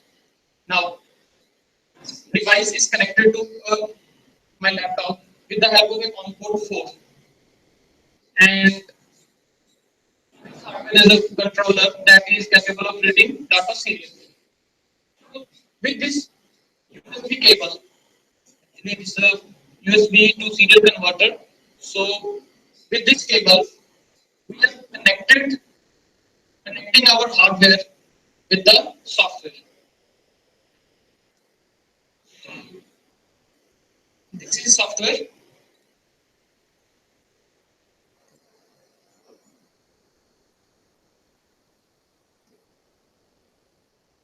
Software, and here we have selected as this COM4 to our hardware, as we have already seen in device manager. Now, whether or not this simulation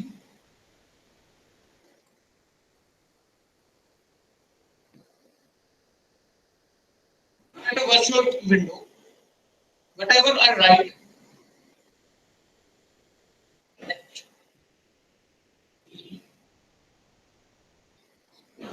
focus on this.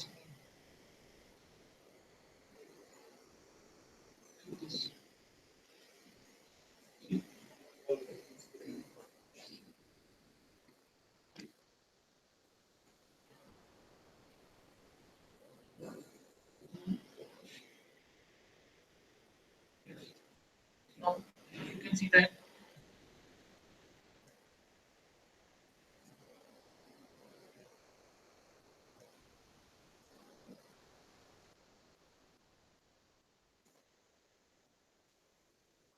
in this we are able to send these characters from the keyboard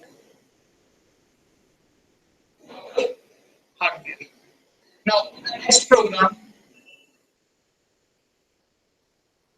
this program is just to test the hardware whether the hardware is working or not. So, in next program, I'm going to send a string using a 8051 controller simulation written in Proteus. This will be the end for the first section, sending data serial to the LCD.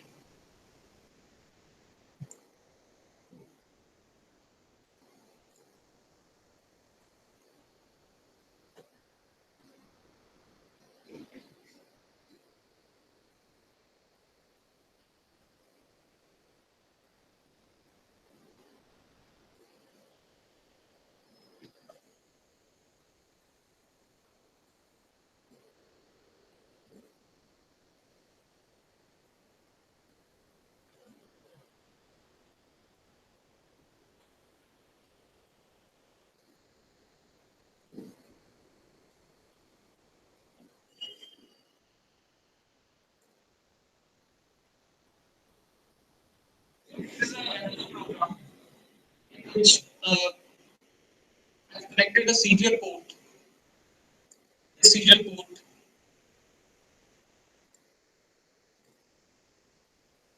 has connected this serial port to the 8051 using RX and TX pin. So I think this is not required for this region.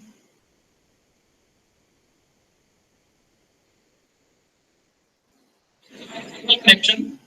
The microcontroller is connected to the physical COM port, and parallelly it's also connected to virtual terminal to see the type of data and the which type of data is we are going to send to these ports.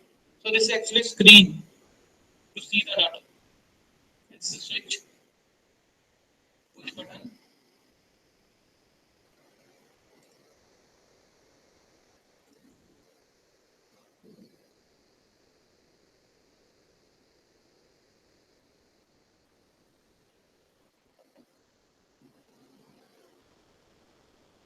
And this is a program written in a C language, embedded C.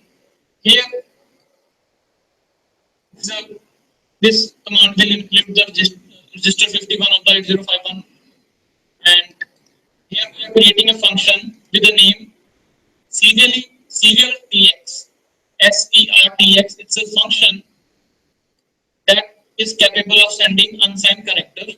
And here's a void main. So we are starting our main function. So these are the commands used.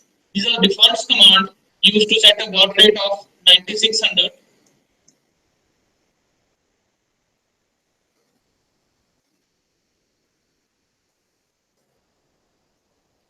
And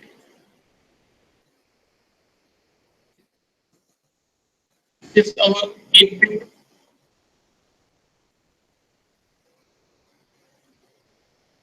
Command used to set 96 baud rate, 8-bit.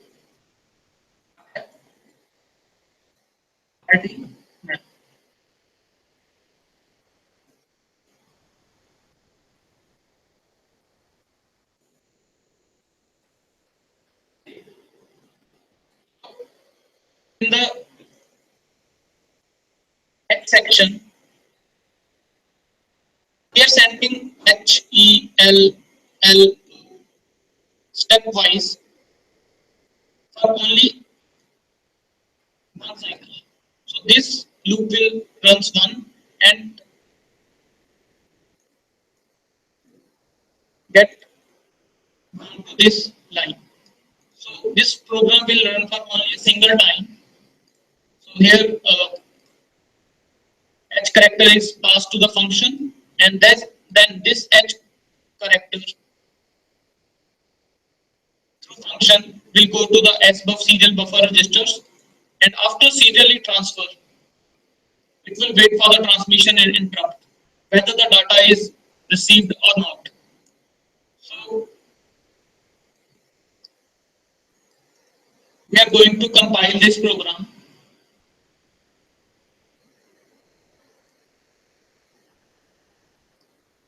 Key compiler.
standard code. You can neglect this standard code and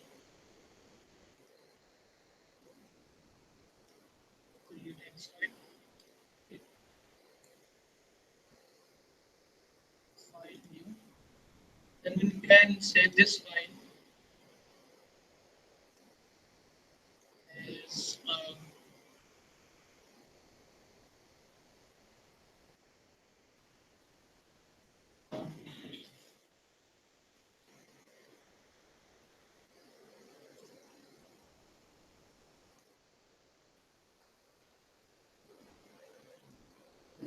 here's a file. So this one option left. Create text file. Okay.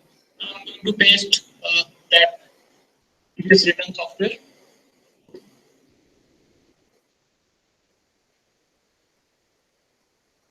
Okay. So this code will transfer hello. Thanks. And this program, when written in microcontroller,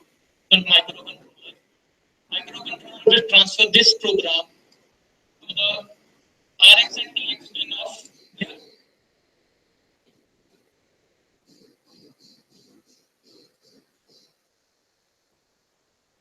When this program is written into this 8051 controller, it will send a character string of hello to the pin number and EI. After that, that data goes to the physical COM port, and that physical COM port further connect to this hardware.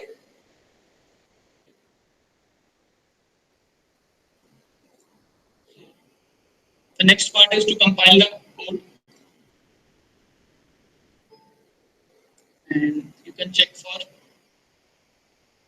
000 warning. And the next step is to upload that text file into desktop.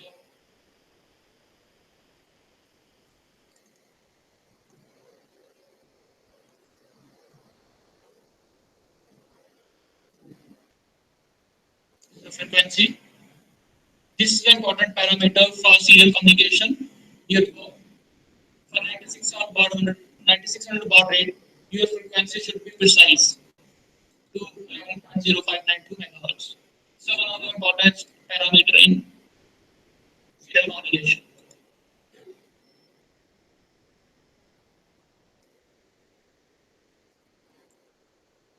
As I start the simulation, and see on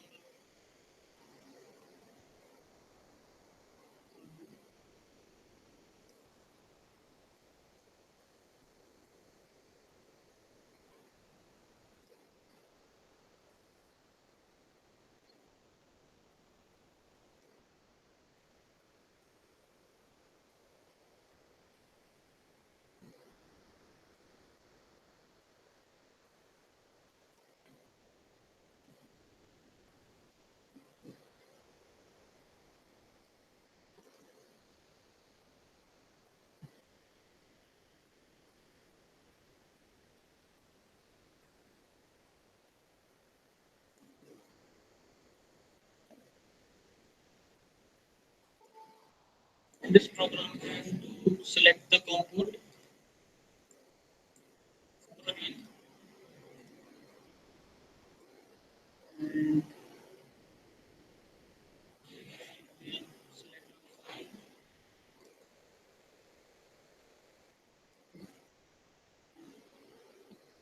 next stage to run.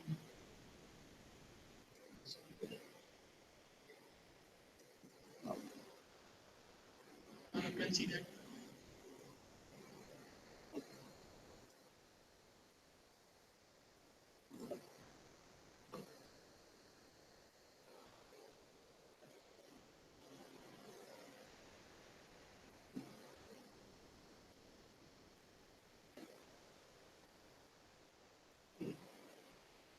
you can see that this hardware is receiving data from the Proteus simulation.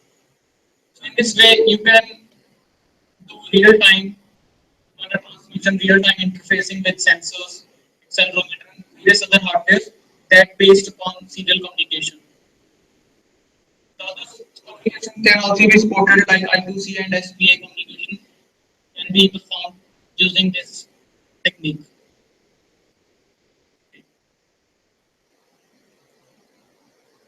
So this is the done for the second part. Now I'm going to explain the third section in which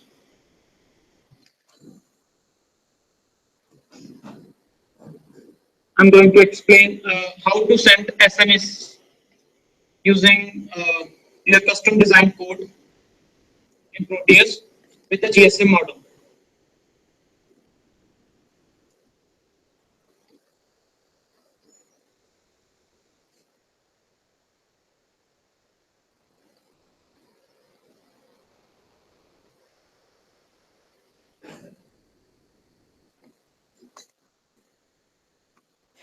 This will be a GSM model with USB to serial converter cable and powered up with the 12-volt adapter.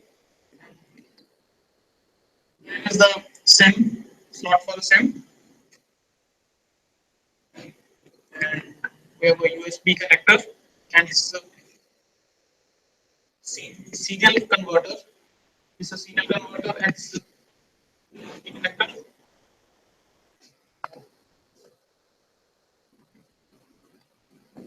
As it is connected to the computer,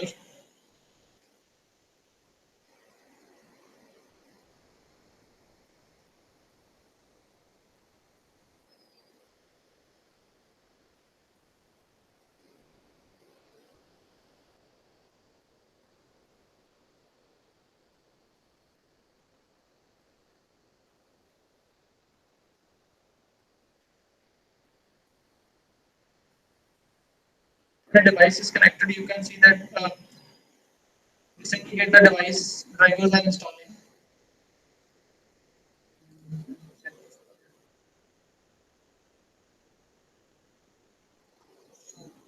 We are installing the drivers for USB to serial converter.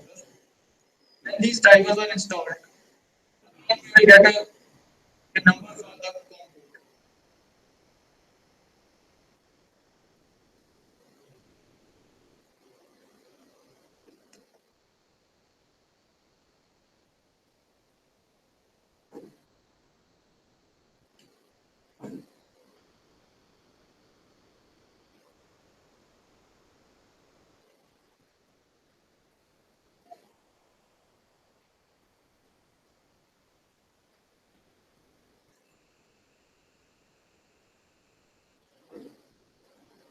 It will take around 1 minute to install the drivers for this device.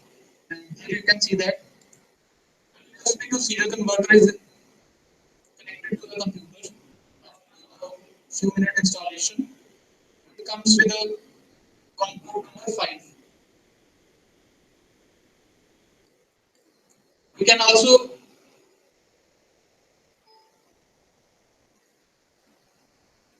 change the COM port number according to our requirement.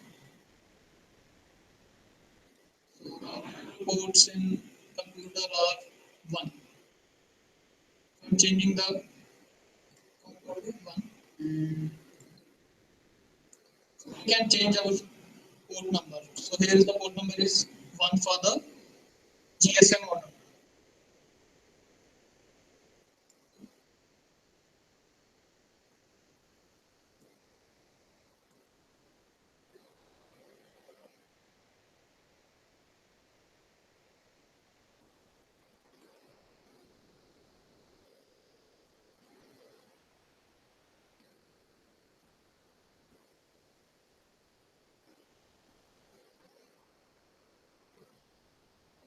Next task is SMS simulation, sending SMS over COM port.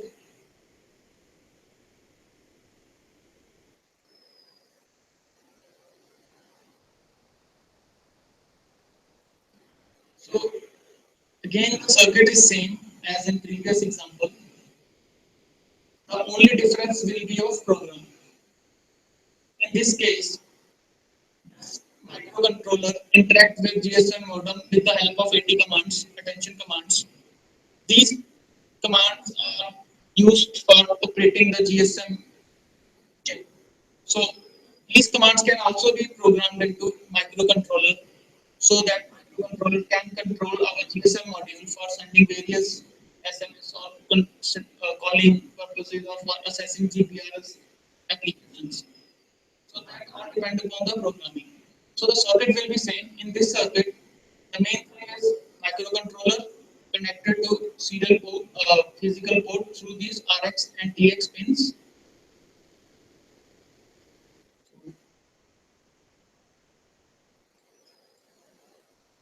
The screen. Let's shift to the program section.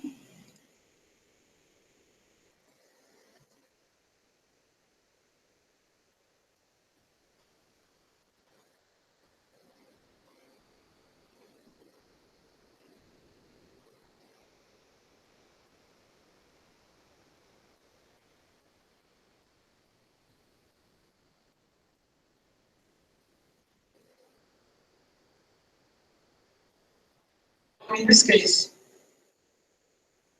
the program is written in assembly language. Starting from the first line, here we are adding the starting of room location, adding the program counter to 00 location, and initially we are making these ports. Actually, these commands are written to check the status of LEDs or to check whether the microcontroller is working or not. So we connect some LEDs to the port 0 and check that hardware is working or not. So the first section in sending an SMS is to define the baud rate for GSM modem. So this section will define 9600 baud rate to the GSM modem. So again, these are standard commands as in previous code to set the baud rate of 9600, and we are sending some commands through this data pointer, my data. You can see that in these are the commands for sending SMS. AT plus CMGS. You can have a custom message. This is a SMS part.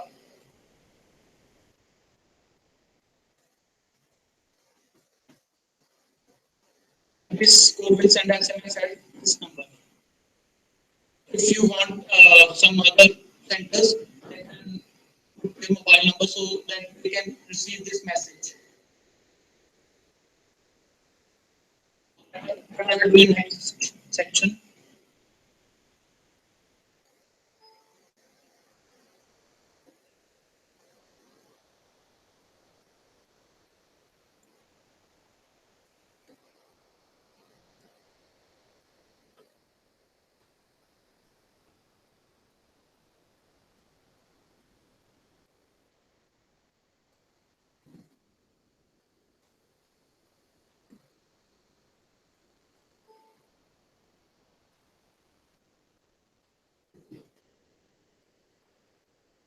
In order to make a C assembly language, we have to create a new file.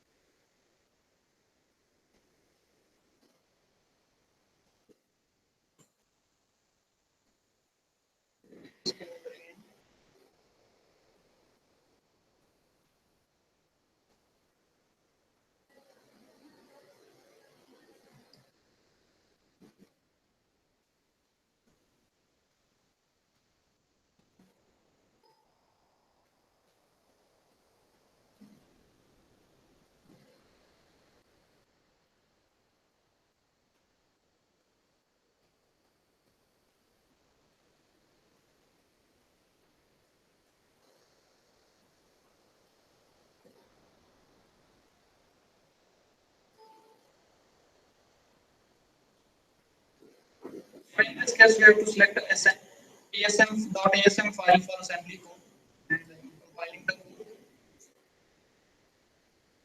So we are getting 0 error and 0 body. Section is to upload this file.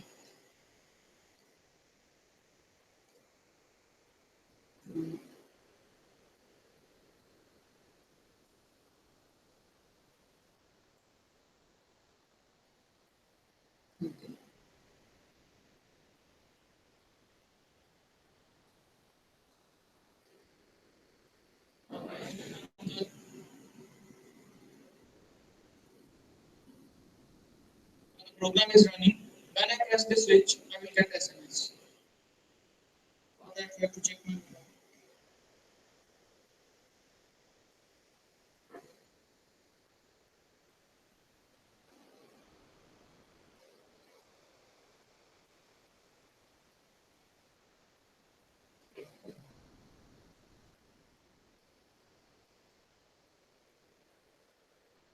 So,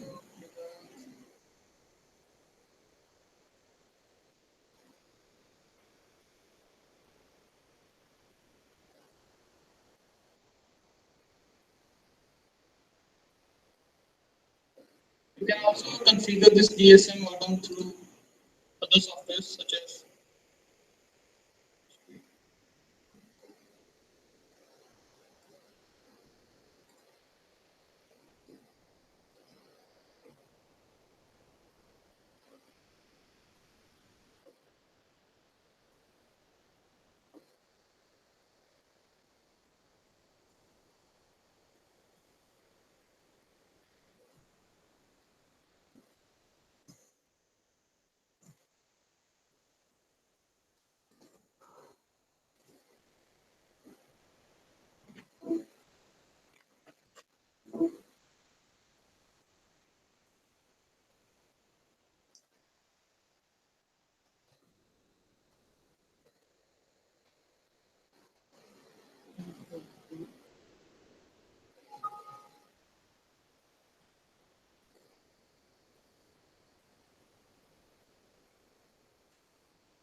these are some. This is a hyperterminal software by default available with Sudo XP and also available on the internet.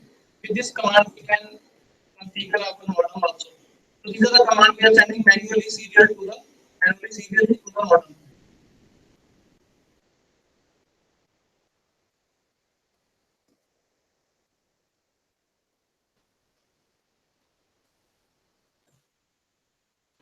Modem will respond and it will show that it can support various baud rate. We can also set baud rate manually.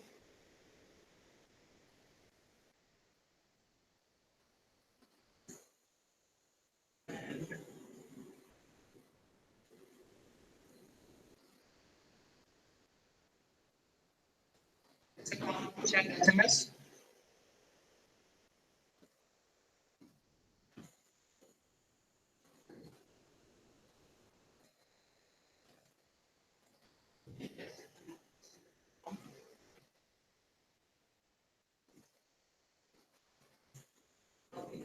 Type of message.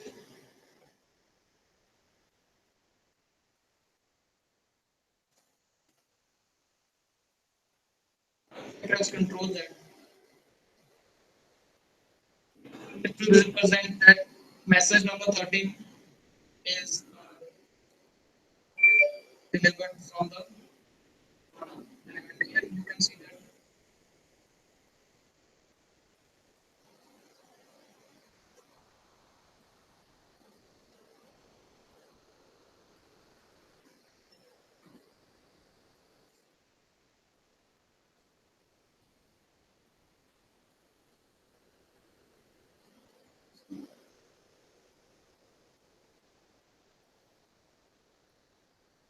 You can see that.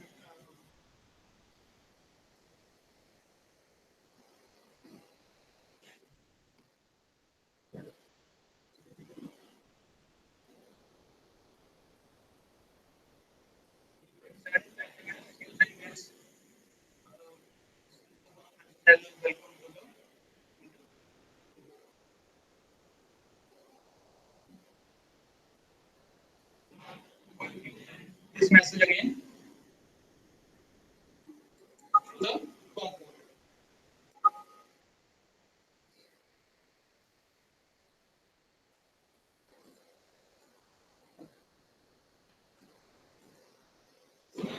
Code in coding, I'm going to type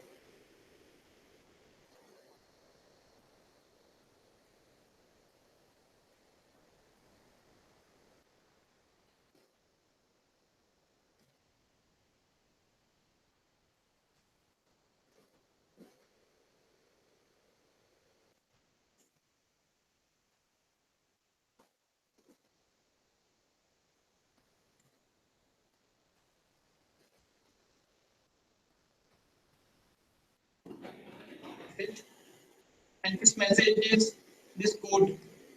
Is I'm going to upload a microcontroller, compiling,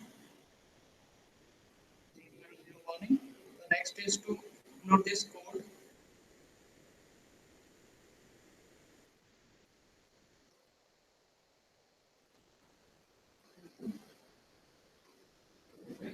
And we have to set the COM port to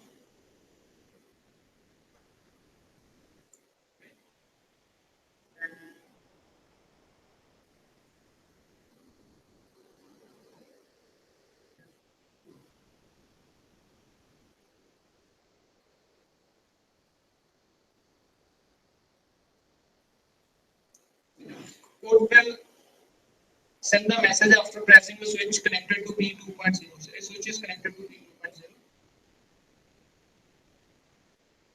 This is P2.0. So run the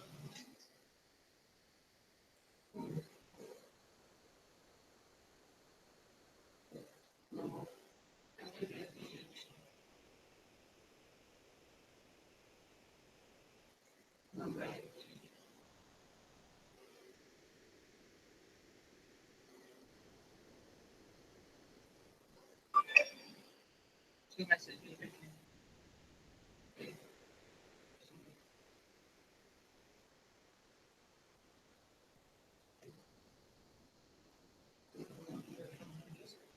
What I have written in my program. So with the help of this Proteus, you can, in similar way, you can send messages, you can perform calling operation and various other features. So and this will allow us to make circuits and to test our circuits without any hardware. We can perform it at a very low cost, at very cheap rates, and in your own lab.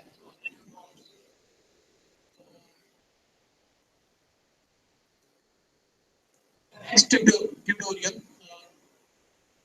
will give us some quick overview of my next application in which I am connected a motion detector sensors.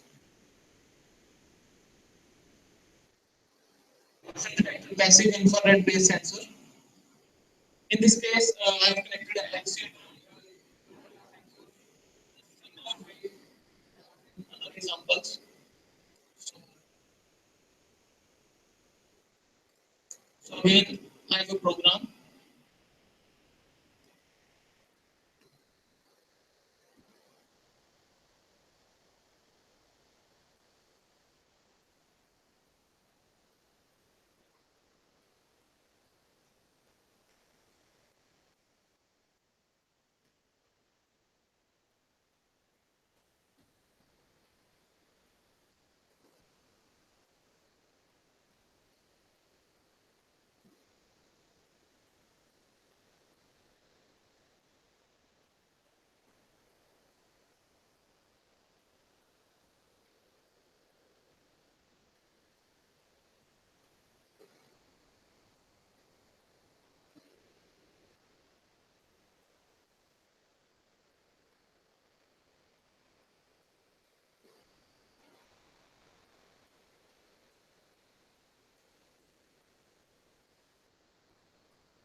In some cases, there may be due to improper installation of libraries, Proteus software will go to crash.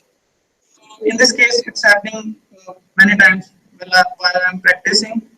So I'm just explaining the circuit. I'm not running the simulation. You can uh, you can get these codes, simulation, and all data if you want to perform these kind of simulation at your place. I can mail it to you through email.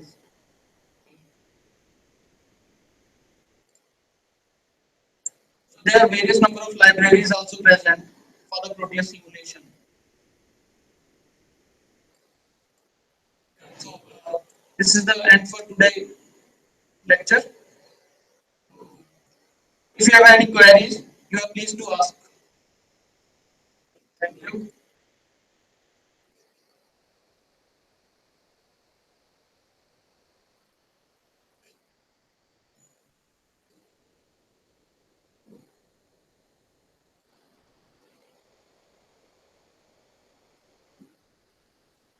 Any queries or question regarding Proteus simulation or real-time simulation or any other question?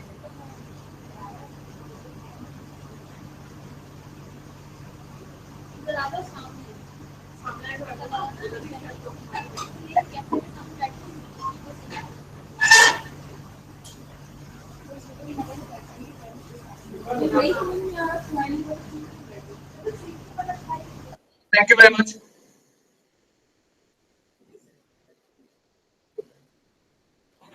Reassemble at 2:30 after lunch break.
ये madam ये CO C++ COP वाला पठेଇ code ଅଛି ପରା କଳା sir ପଠେଇଲି କୋଡ଼େ ପଠେଇଲି ହଁ ହଁ ହଁ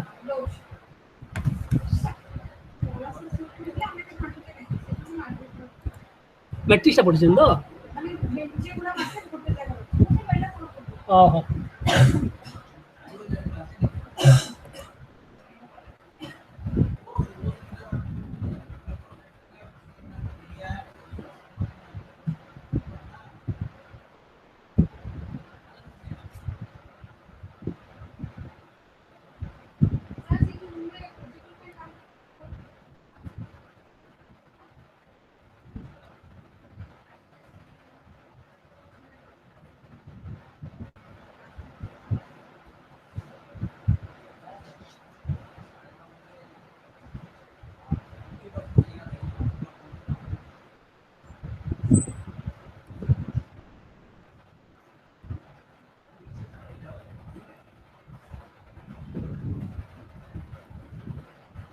Oh.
Madam ଆପଣ ଯିବେ ନା କଣ ସିସି?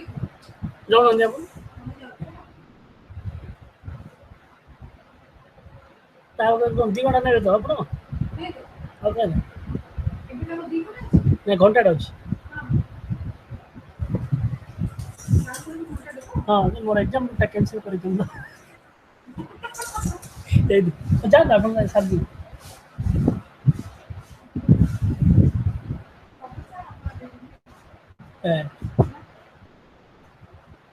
ଦୁଇଟା 5 ଥିଲା ଯାଇଛି କୋର୍ସଟା ସରିଗଲା ଆପଣ ନେବି ବୋଲି କହିଲେ ବୋଲି କହିଲି ମୁଁ ନେବି ବୋଲି କହିଲେ ତ ମୁଁ ମ୍ୟାଡ଼ାମ୍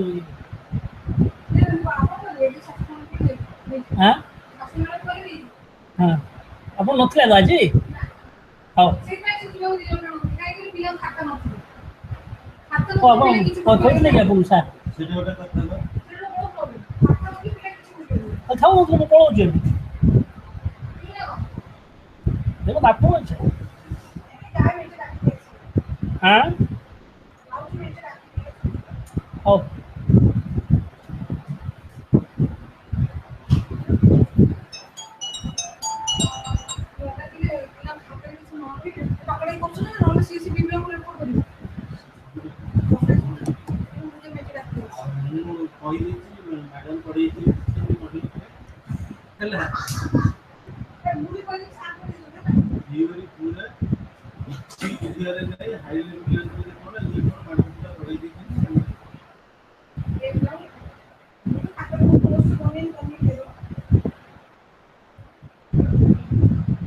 ପଚାରିଲି ମୁଁ କହୁଛି ମ୍ୟାଡ଼ାମ୍ ନେବି ବୋଲି କହିଲେ ତ ଗଲେ ଆଉ ନାଇଁ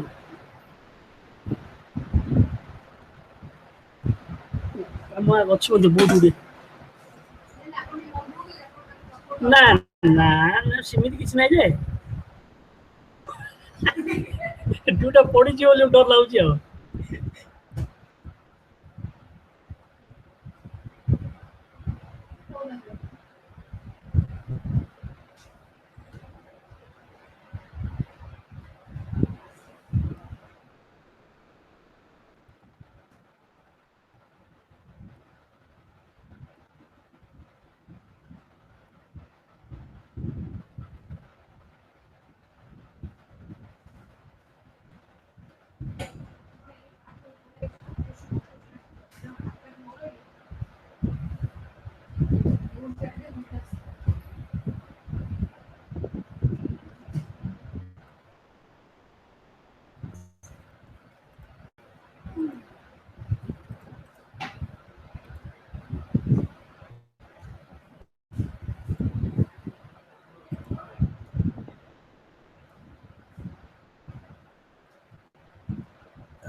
मैडम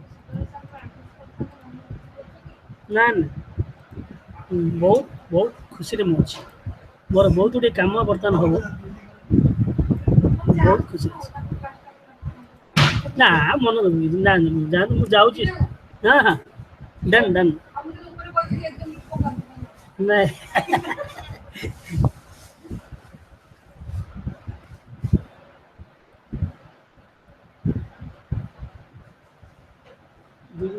दुनिया वेरी गुड दुनिया वाला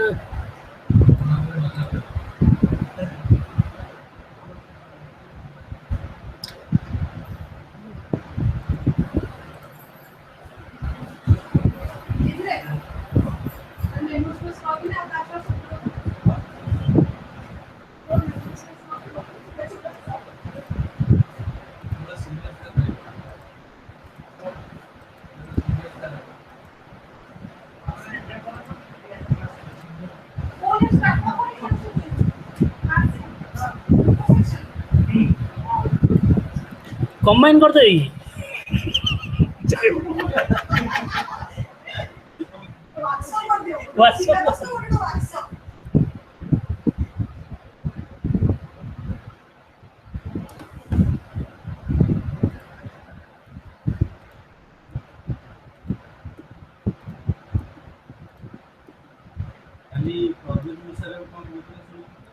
ନାଇଁ ସାର୍ ଆଜି ପେପର ଆଣିଛି ସିନା ମୁଁ ପଢିନି ଇଏ କହୁଛନ୍ତି ସେମାନେ କହୁଛନ୍ତି କୋର୍ଟକୁ ଯିବୁ କହୁଛନ୍ତି ଆଉ କ'ଣ ଅନ୍ତର୍ଜାତୀୟ କୋର୍ଟକୁ ଯିବୁ ସେ କେମିତି ପାଣି ବନ୍ଦ କରିଦେବ ଦେଖିବା ବୋଲି କହୁଛନ୍ତି ସେ କରିବେ ଇଣ୍ଡିଆର ଭୁଲ ଅଛି ଆଜ୍ଞା ଇଣ୍ଡିଆ ସେ ଏଗ୍ରିମେଣ୍ଟ କରିଛି ନେହେରୁ ଥିଲା ଟାଇମରେ ଇଣ୍ଡିଆ ଏଗ୍ରିମେଣ୍ଟ କରିଛି ଇଣ୍ଡିଆ କିଛି କରିପାରିବନି ବୁଝିଲେ ଇଏ ନେହେରୁ ଦେଖେଇଲା ଭାଇ ଭାଇ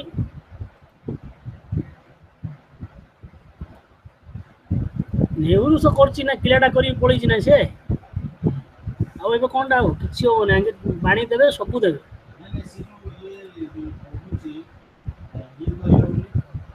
ପାଣିଟା ମାନେ ବନ୍ଦ ଶୁଣନ୍ତୁ ସାର୍ ପାଣିଟାକୁ ଆପଣ ବନ୍ଦ କରିବେନି ପାଣିଟା ବନ୍ଦ କଲେ ସବୁ ଦେଶ ଆଙ୍କର ଏଗନେଷ୍ଟ ପାଣିଟାକୁ ବନ୍ଦ କରିପାରିବେନି ଆପଣ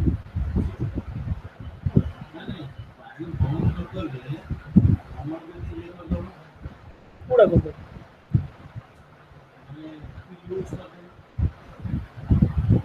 कौन यूज करिए सर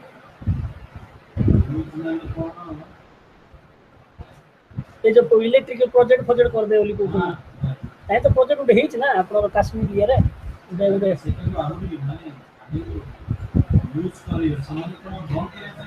नहीं नहीं नहीं आपन जो एग्रीमेंट हिची केते डेसिमल पानी जीवो तार एग्रीमेंट हिची सेति कि समान छाउछन समान सब पानी छाउना इंडिया सेति पानी जाउ जबे जिंदी महानदी इशूटा कोन हिची एतिके छत्तीसगढ़ एतिके डेसिमल पानी यूज करिया कथा से सेति यूज करिनी से डैम करिकि से पानी टाको अटकै छी से एग्रीमेंट रे इंडिया जेतिके त पानी छाडिया पय लिखि सेति छाडिया पय बाध्य होय से एग्रीमेंट भागले कोर्ट हो जिना कोर्ट गले सब देश मिसी कि इंडिया को हैरान करियो कोन ओडे एडा ओडे खराब जिंस ना पानी बंद कर देवाटा इंटरनेशनल बाउंड्री रूल टा ब्रेक हो जाउछि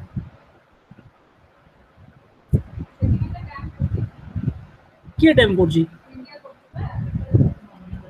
इंडिया किछि कोनी इंडिया कहूछि से चुक्तिरा कैंसिल कर दी बोलछि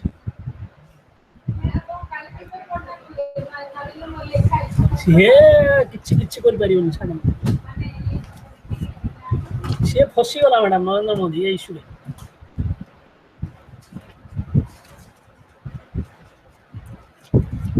घाइला करियो देखन त केतलो ले 15 थर पाकिस्तान गला कोन हो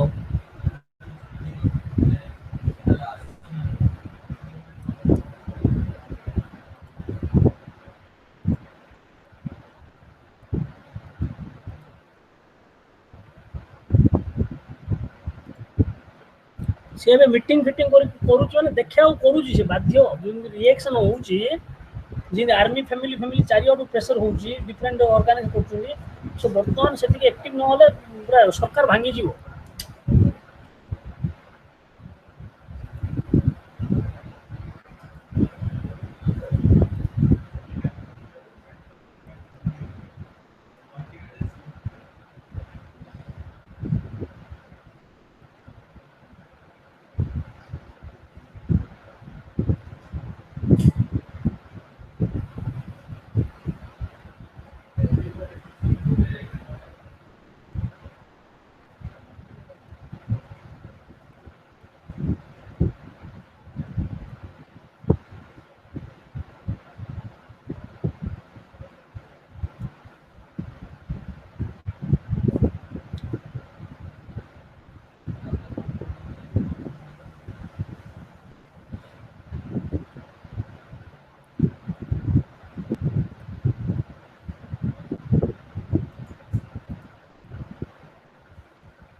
ପାଣିଟାକୁ ଯଦି ୟୁଜ କରିବ ସେ କଣ ଲେଖା ହେଇଛି ଯେ ଏତିକି ପରସେଣ୍ଟ ଲେଖା ହେଇଛି 50% ଲେଖା ହେଇଛି ହଁ ସେତିକି ଏତିକି ପାଣି 50% ବି ନୁହଁ ମାନେ ତା ଦରକାରଠୁ ଅଧିକା ମାନେ ଛାଡୁଛନ୍ତି ହଁ ସେଇଟା କିନ୍ତୁ ତାର ଯେତିକି ମାନେ ଚୁକ୍ତିରେ ଅଛି ସେତିକି ଛାଡିଲେ ବି ତାର ମରୁଡ଼ି ପଡିବ ସିଏ ଦେଶର କିଛି ନାହିଁ ଆଜ୍ଞା ମରୁଡ଼ି କଣ ସେମାନେ କଣ କିଛି ନାହିଁ ସେ ଦେଶରେ କଣ ଅଛି ସେ ଦେଶରେ ତାଙ୍କେ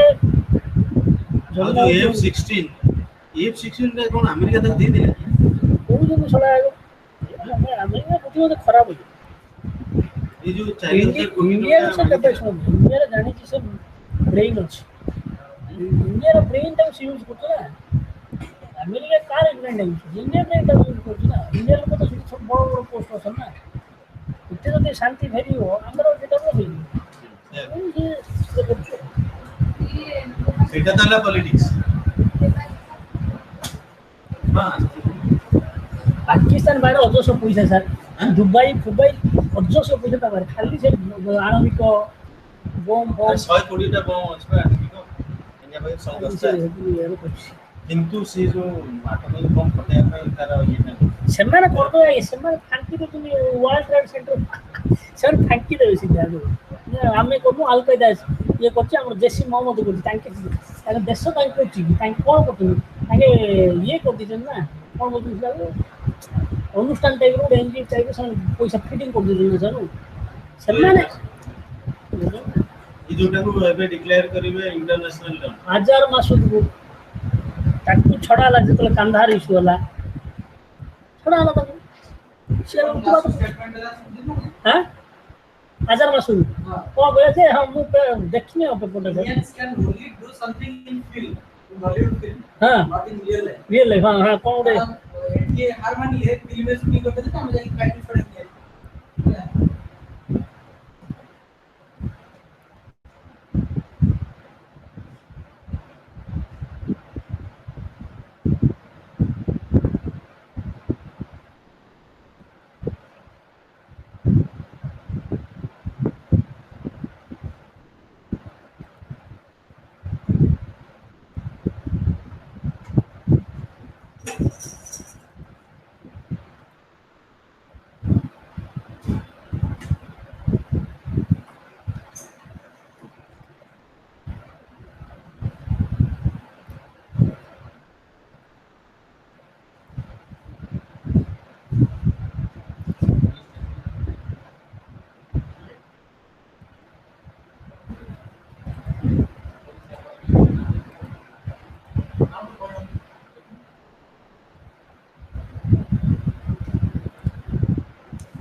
सर जी ये शुरू नहीं हुआ ना सर? ओके ओके ओके, नहीं नहीं मैं शायद okay okay sir.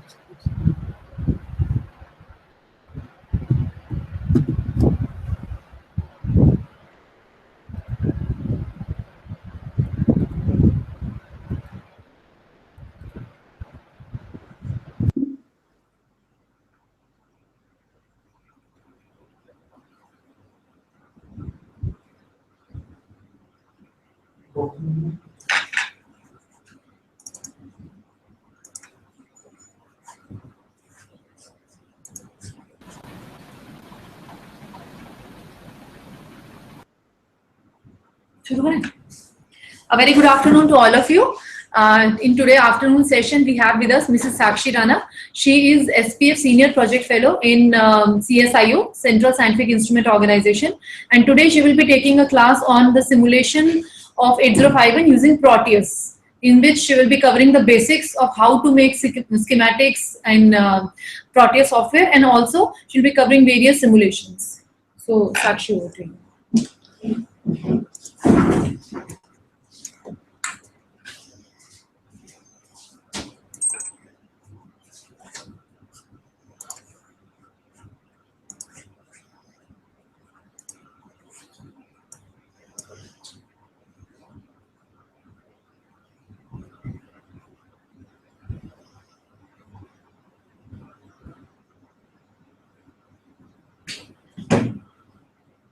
Today we will be covering various topics related to Proteus simulation and its interfacing of 8051 with different components in Proteus software. First of all, we will start with the basic presentation and I will show you how to make a schematic in a Proteus simulation software.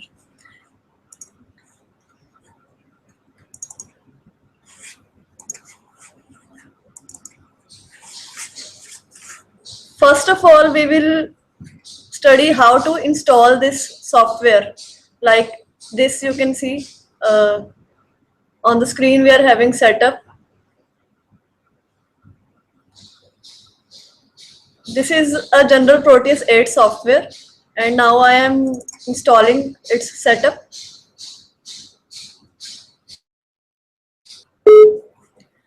We have to follow some instructions. After that, it will be completely installed.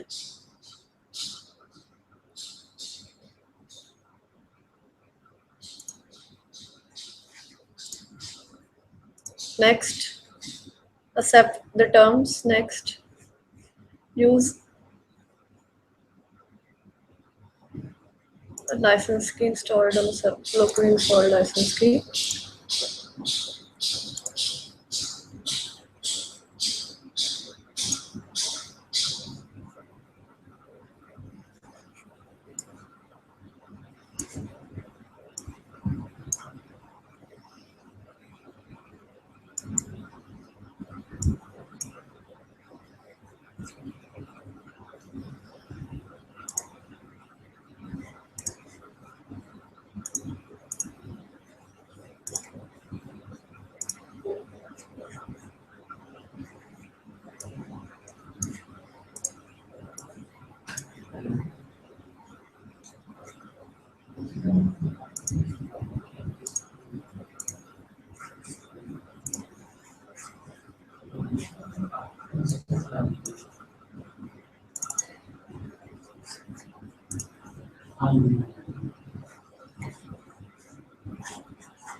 Sir इसमें desktop का option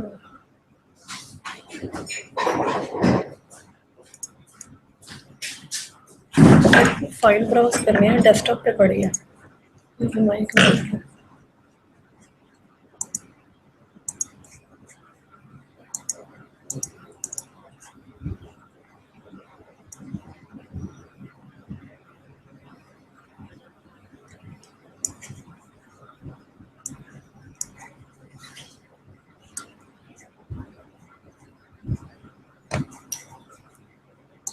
show ही नहीं कर रहा है desktop में इसमें, या फिर फोल्डर को कहीं और पेस्ट हाँ कर डॉक्यूमेंट में कर दीजिए।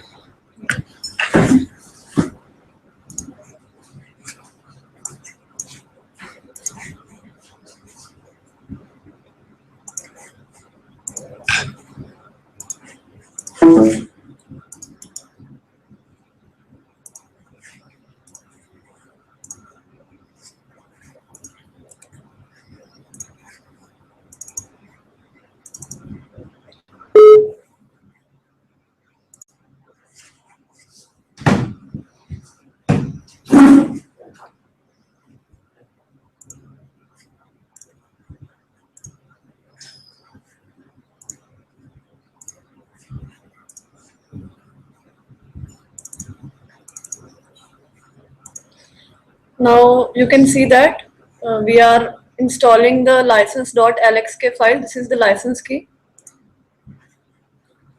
Open.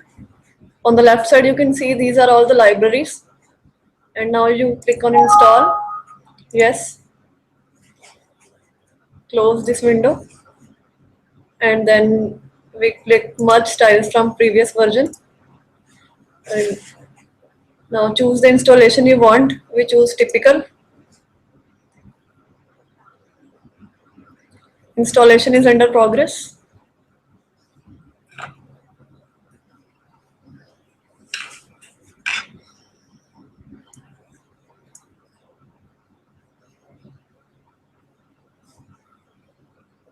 Let us again go to the instructions.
Now Proteus installation has been finished. You can see on these instructions that after installing the program, you finish the installation, and you should not run Proteus 8 Professional now. So we shall close this window. We are having two folders, bin and crack models. So we have to place these under these C files.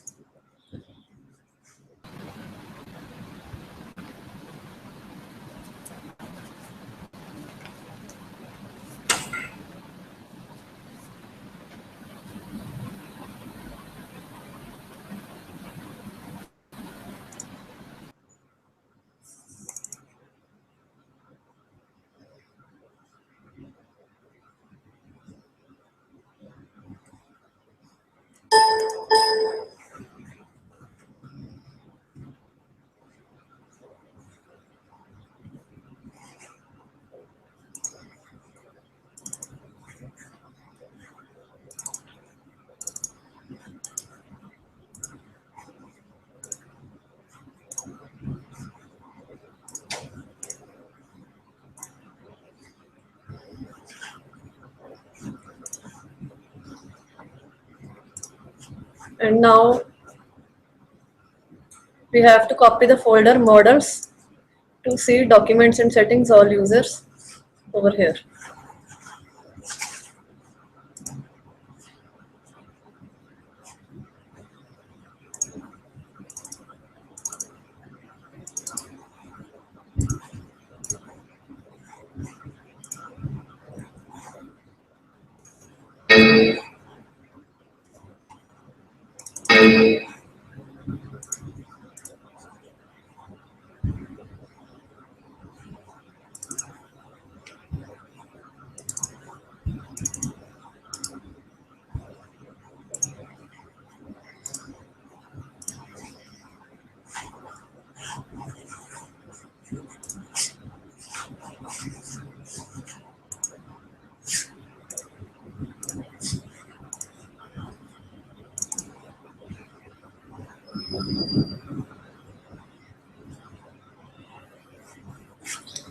You can see now that Proteus has been installed.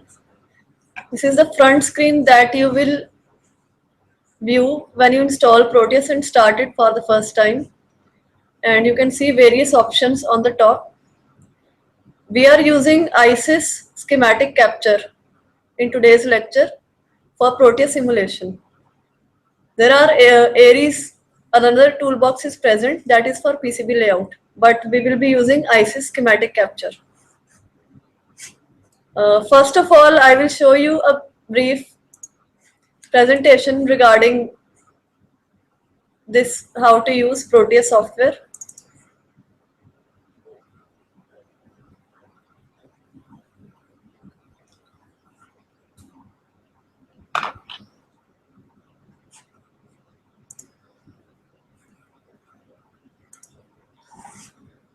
So this is today's lecture, Proteus circuit simulation. Myself, Mrs. Sakshi Rana. I am Senior Project Fellow in ODS, CSIR, CSIO, Sector 30, Chandigarh. And this is the Proteus ISYS schematic captures front screen. So the contents of today's lecture are, we will study how to use this Proteus circuit simulation software. Basically, simulation means it is a method so that we can arrange various components and join them to construct a circuit, and we can virtually see what are the results without actually performing the experiment practically. So simulation is an easy and simple method for identification of the errors included in electrical or electronic circuits by using computers. So here every circuit is prepared on the computer itself on the Proteus software.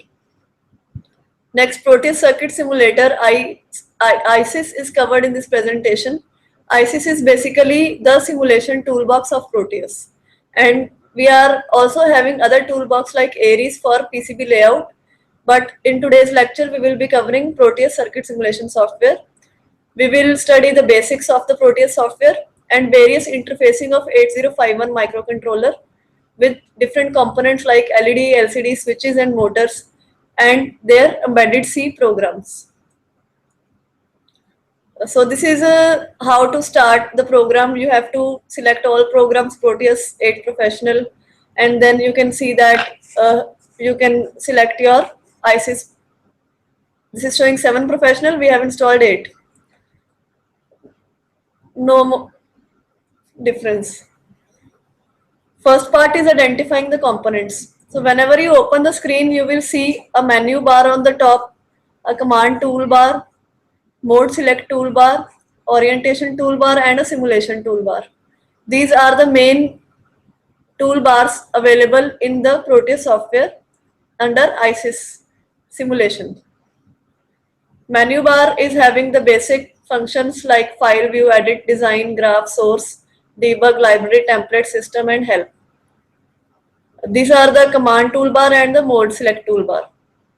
Command toolbars are basically used for displaying, editing and design tools, while mode select toolbar is having the main modes, 2D graphics and graphical modes. So we will be using this command toolbar in today's session. And orientation toolbar is present for rotation and reflection of the component, like you have to rotate an object or you have to create the X or Y mirror. And we are also having a simulation toolbar. So now I have shown some steps how to make a simple circuit in ISYS software.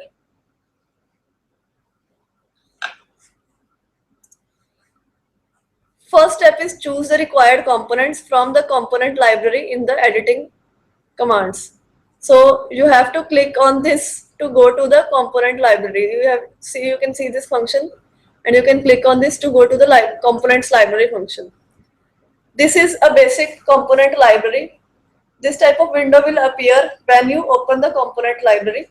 On the left side, you will be having various categories of components, and in the center, you are having the description of these components. Its schematic and PCB view is present on the right side.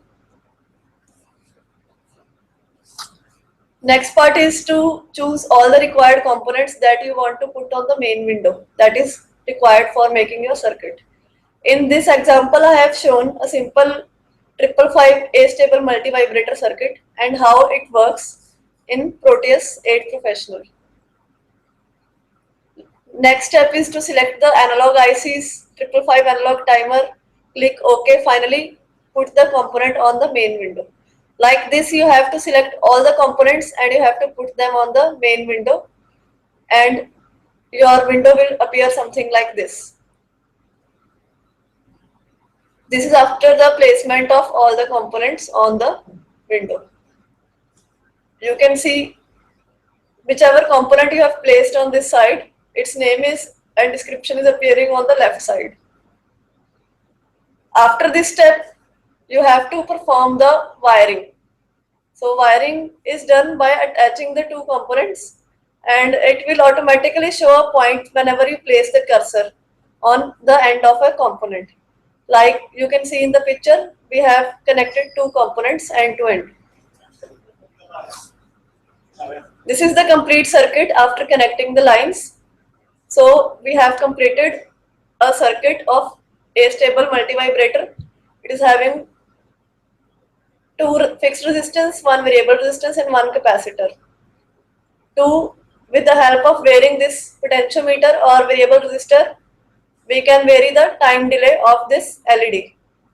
So this is basically a project of blinking LED using 555 timer. Next step is to go to the simulation toolbar. So after making the circuit, you have to just start the simulation. You can see on the bottom there are these buttons for starting the simulation and for stopping or pausing the simulation. Now let's look at some software simulations related to microcontroller circuits and some other basic electronic circuits also.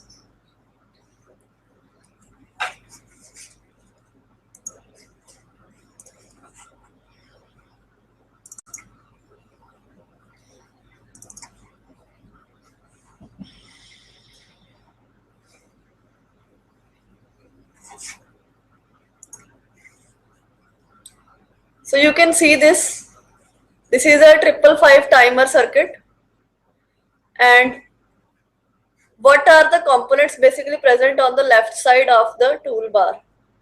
Selection mode, these are the main commands or tools that are used. Selection mode is done for selecting the cursor, and next is the component mode. This is the main mode required for selecting the components. Like you have to select the component, then you have to click on this, and you have to click on this P, that is pick from library, pick devices from library. On the left side, you can see that these are various libraries: analog ICs, capacitors, connectors, diodes, electromechanical, you are having motors, different types of motors, and operational amplifiers, microprocessor ICs, resistors, capacitors. Maximum components or maximum major all the components are present in this library of Proteus. If you have to select some capacitor, you have to click on the capacitors. Now no result is showing in this side because we have to select a subcategory. subcategories are placed on this. There are various types of capacitors: axial, propylene, polystyrene, disc capacitor, aluminum, electrolytic capacitor. So if you want to select electrolytic capacitor, you have to click on it. You can see there are various specifications. You can select the capacitor according to the requirement of your specifications.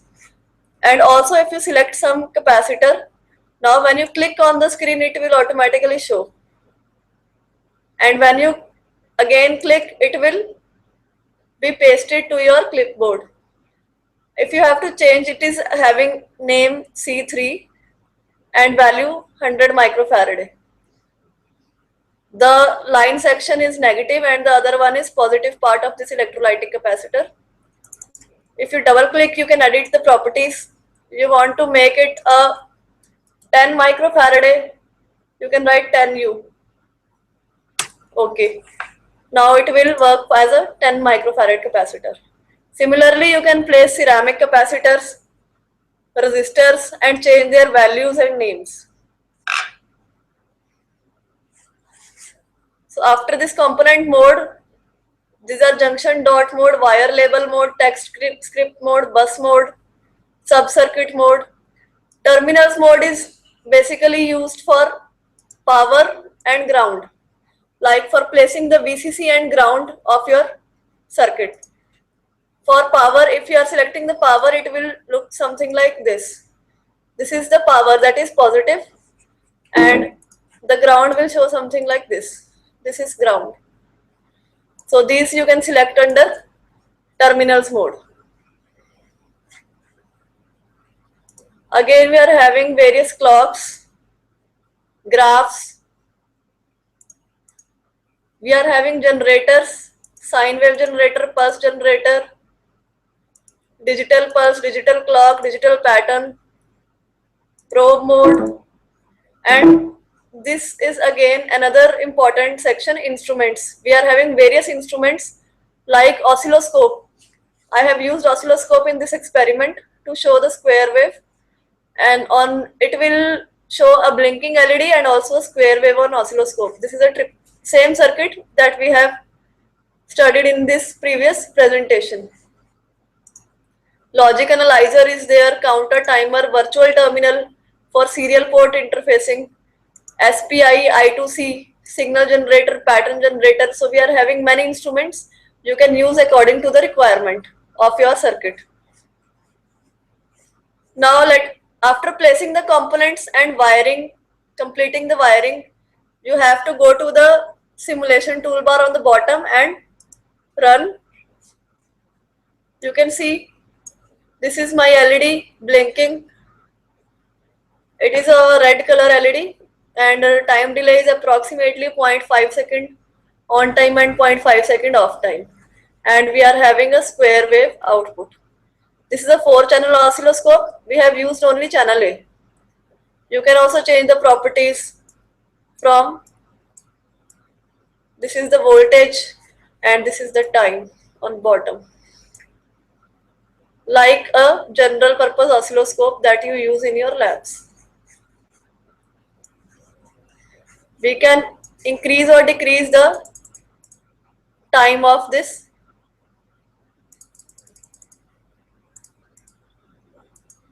Now I am decreasing the time.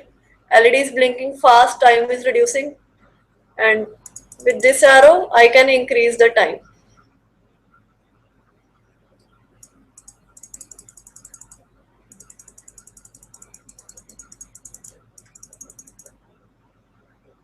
Now it is maximum 100%, 1 second on time and 1 second off time approximately.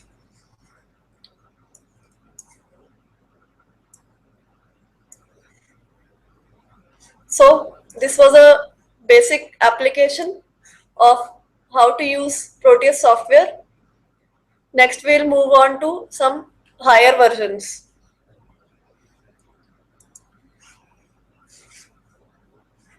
I will close this program now. Save changes, yes.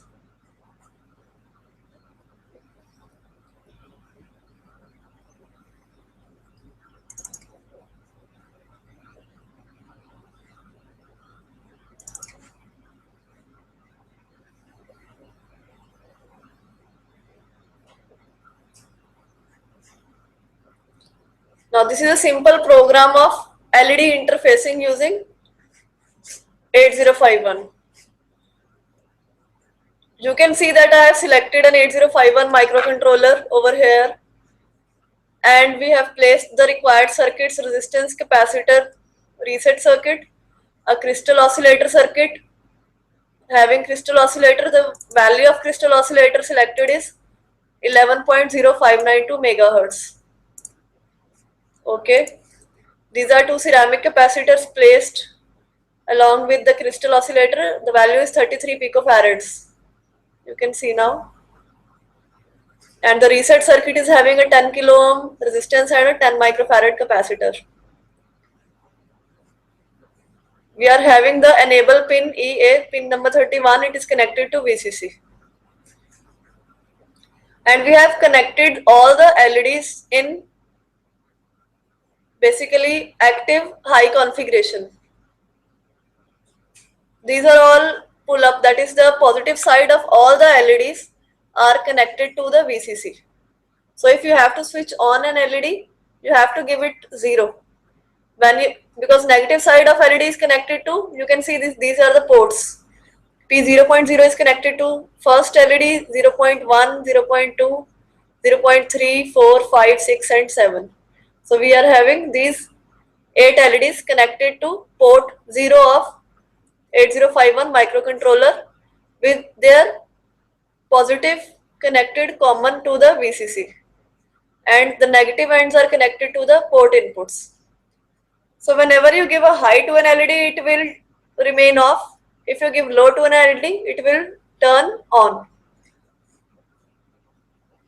Now from where I have selected this 8051 microcontroller, I can show you by making this circuit again in a new file, and then we will run its code. So let us make a simple LED circuit first of all from starting.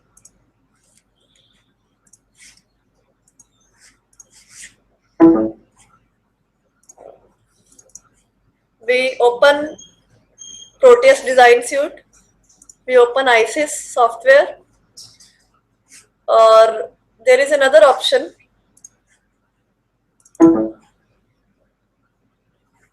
When you open this Proteus, you can file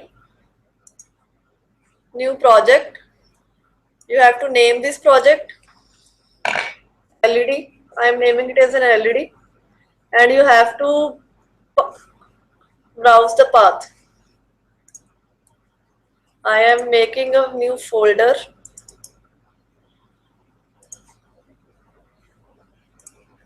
In the Documents tab,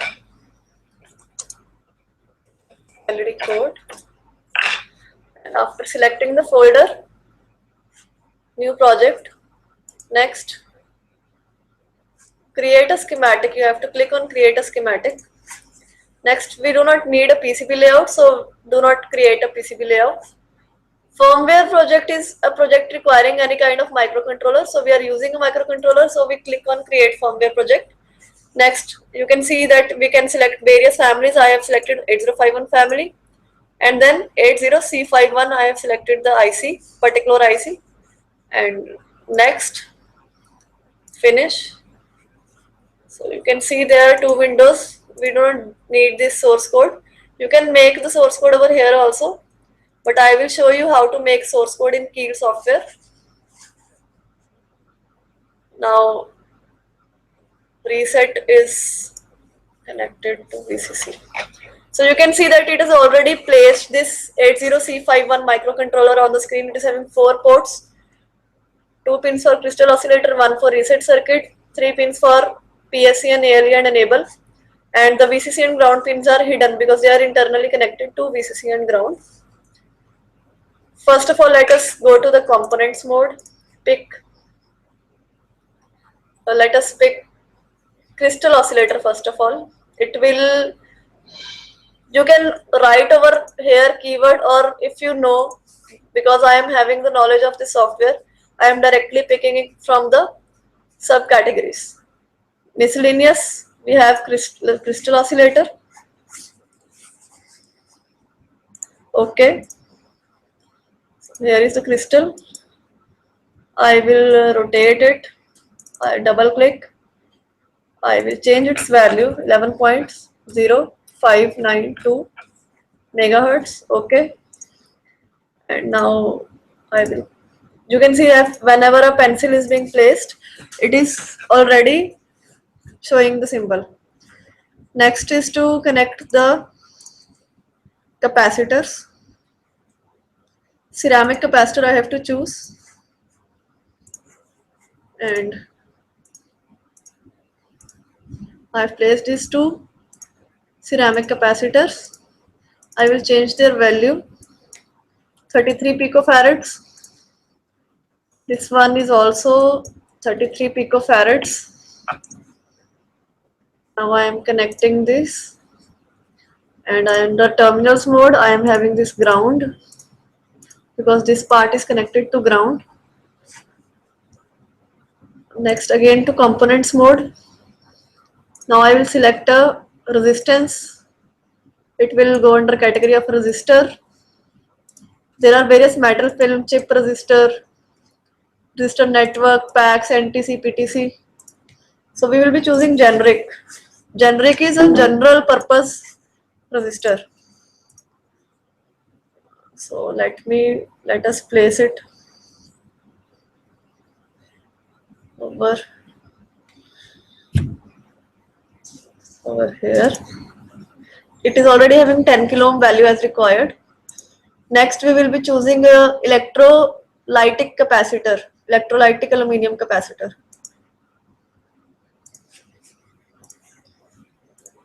So we have chosen. I have to flip its direction. Resistor is connected to ground and the capacitor's positive end is connected to VCC. So again in the terminals mode, power. Now the center of this resistance and capacitor is connected to the 9th pin, that is reset. So we have made two circuits, reset and crystal oscillator circuit. And we have also to give VCC to this EA pin, enable pin. Next we will be connecting some LEDs to port 0. So again in the components mode, pick components. LEDs come under optoelectronics. You can see that subcategories. We are having 14 segment display, 16 segment display, 7 segment, LCDs, dot matrix display, graphical LCDs, LEDs, various optoelectronic devices. So under LED you can see that these are two devices. So you have not to select the device in such case.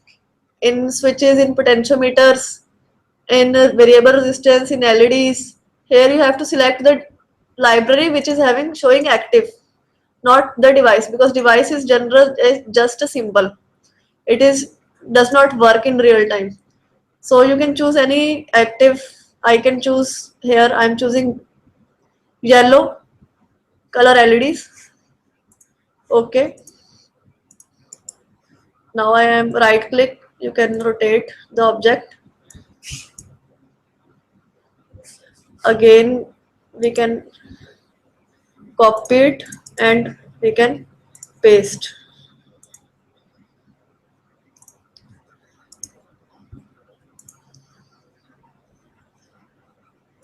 In this way, I will paste 8 LEDs. D1, D2, D3, D4 are the names given to these LEDs. You can change these names if you want. Now I will do the connections P0.02, D1, D2, D3, D4, D5, D6. You can drag the wire if you want to make a clean diagram.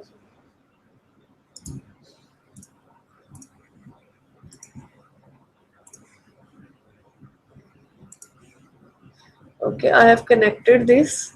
Now I am making all the positive sides common.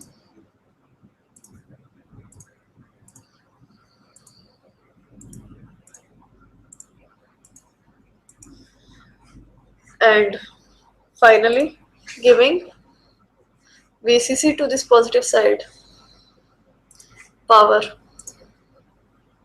You can connect to that this one also, but for making a clear view I have chosen another. These are all connected together. All the VCCs and all the grounds in the circuit are connected together. So I think we have completed with the circuit. Now next part is to burn the code in this. So we have to choose a hex file. I have already made this hex file.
You can see this is the hex file, LED interfacing. This I have made in Keil software.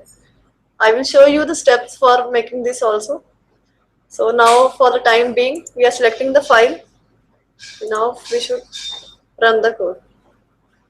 You can see that the alternate LEDs are blinking. So in this code, the code behind this is to turn on the first, third, fifth and seventh LED, and then second, fourth, sixth and eighth LED, giving some time delay. Like this, you can make any code and you can burn this in the microcontroller and you can view in your simulation software without actually performing the experiment practically or without the requirement of any hardware. So now I am stopping the simulation. I will go to the Keil code now.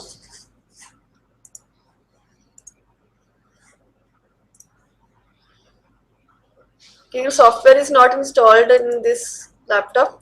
I will directly go to the C file and show you the program.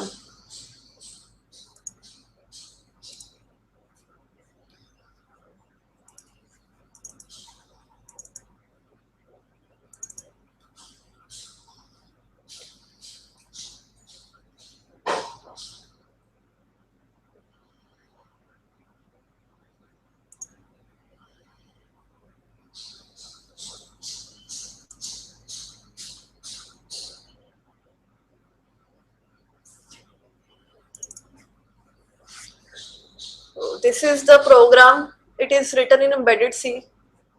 You can see this. First I have written hash include reg51.h. This is the library for 8051 microcontroller. Void ms delay unsigned int.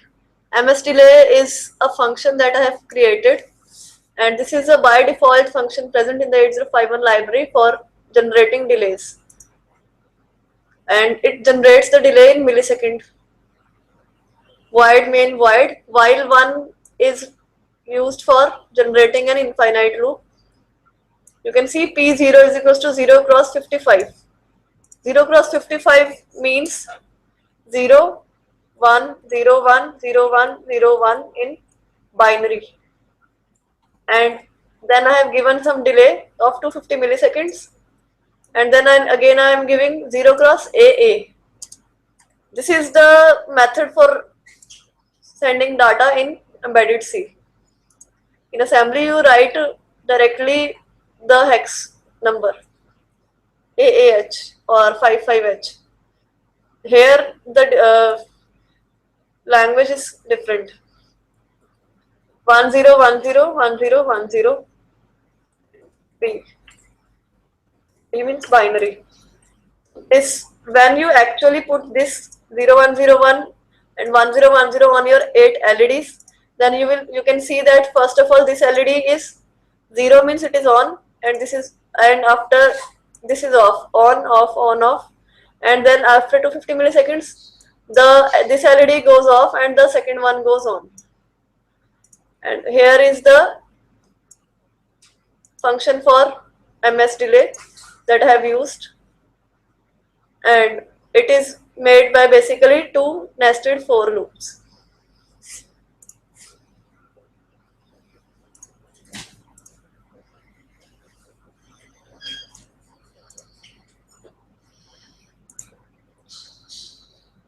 I will now shift on to the next program.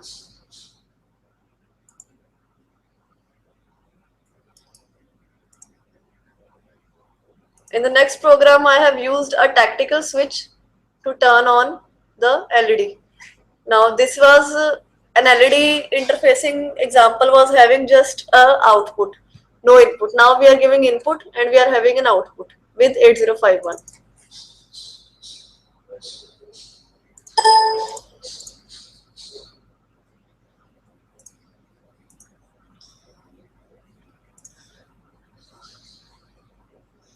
You can see this is again the same. I have not connected the crystal and reset circuit in this. You can connect, but if it will also work if you do not connect that circuit.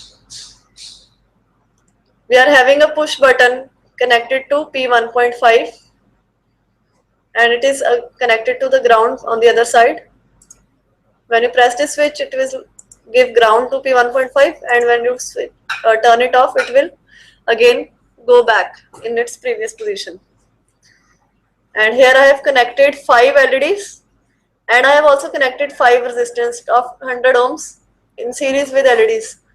If it will work if you don't connect the resistance in this circuit, because it is a simulation software. But in real hardware, you cannot directly connect the LEDs to the ground or VCC. You have to connect a current limiting resistor. For that purpose, I have shown these resistors in series with these 5 LEDs. You can see this P2.0 is connected to the first LED, P2.1, P2.2, 2.3 and P2.4. So these are all 5 LEDs and 1 push button. And now I will browse the code. Already I have selected the code in this, and now I am running. You can see that no LED is working when push button is not pressed. When I press the push button, all the LEDs are on, off, on. So like this, you can give input and you can check the output.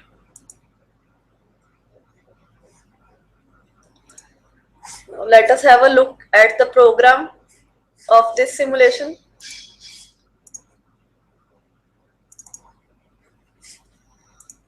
It is also again a simple program. Hash include reg51.h is the library, main library of 8051. S bit is single bit. When you have to use a single bit out of a port in C, you can use this S bit command. It picks up the bit from the special function registers, and it is an 8-bit. It picks up the 8-bit data. It is having 8 bits space, and there are other functions also like bit that picks up the data from the RAM directly. Here S bit picks up the data from the SFR, special function registers. My bit is a variable that I have declared, and P1.5 we write in hex in assembly language, but in C we write this function, power function. So this is depicting port 1, pin number 5. P1.5 is depicted by this. Void main void blank loop. Now the main code is my bit is equals to 1. Why we have done my bit 1? My bit P1.5 was the pin where switch was connected. So because we have connected the switch to ground, and when the switch is not connected to any ground, it doesn't give anything. So we by default have to give 1 VCC to that pin. So whenever the switch is not pressed, the pin is high. While 1 is again an infinite loop, and the code is written in these brackets. My bit is equals to 1 shows, again we have pulled up the pin high. When no switch is pressed, the pin is high. And if my bit is equals to 1 is the comparison operator. Like if this bit goes high, that is 1 is present, no switch is not pressed, then port 2 output is 0 cross 0 0. So all the LEDs will be off. Else, if you press the switch, it will get 0, and port 2 will be 0 cross FF. Means all the pins will go high and all the LEDs will turn on. So this was the code for switch interfacing with 8051, and output is operated on the LEDs. You can also give any other kind of data on the LEDs. Here I have simply turned on or off. You can give 0101 or 1010, any other data according to your requirement.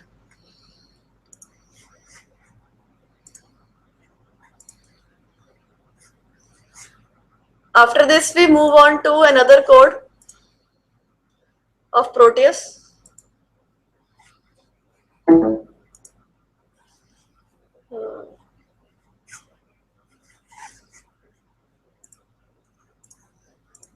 So we have seen 2 simulations till now.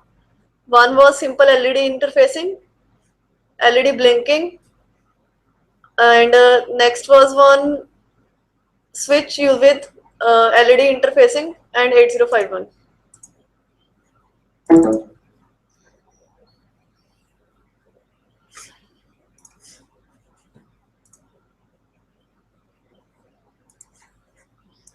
Now we'll look to an example of LCD interfacing.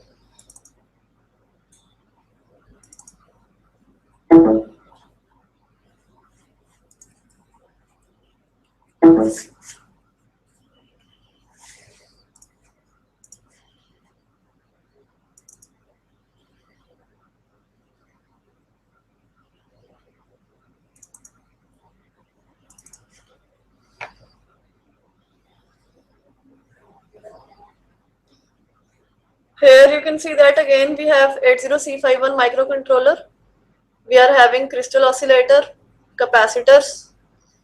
For with crystal oscillator, reset circuit having resistance and ground, enable pin pulled up to the VCC, and we are having an LCD. Various pins of LCD are written. VSS is ground, VDD is VCC. It is, you can see that this is a red wire coming back from backside, is connected to VCC. VEE is the contrast control pin. It is connected with a 330 ohm resistance. You can also connect a variable resistance with it to change the brightness or contrast of the LCD. And the other end is connected to ground. 4th pin, 5th and 6th, register select, read write and enable. These 3 pins are basically the control pins. Register select pin is connected to P0.0. Read write is connected to P0.1. Read write is connected to ground, that is it will automatically do the writing operation, and enable is connected to P0.1 pins. And also you can see that the register select and enable pins are pulled up with a 10 kilo ohm resistance to the VCC. The working of LCD is that when the enable pin goes from high to low, it will show the data on the LCD. Given the register selected, that is RS gives is the register select pin. This is having two registers, command register and data register. So by selecting any of the two registers, you can display the data on the LCD. And these 8 pins are 8 LCD data pins from D0 to D7. LCD is being used in 8-bit mode. You can also use it in 4-bit mode, but in this example, I have chosen the 8-bit mode. And pins D0 to D7 are all connected to P2. Register select and read write are connected to P0.0 and P0.1. So let's have a look at the simulation, at the program first. After looking to the program, we will come back and run the simulation.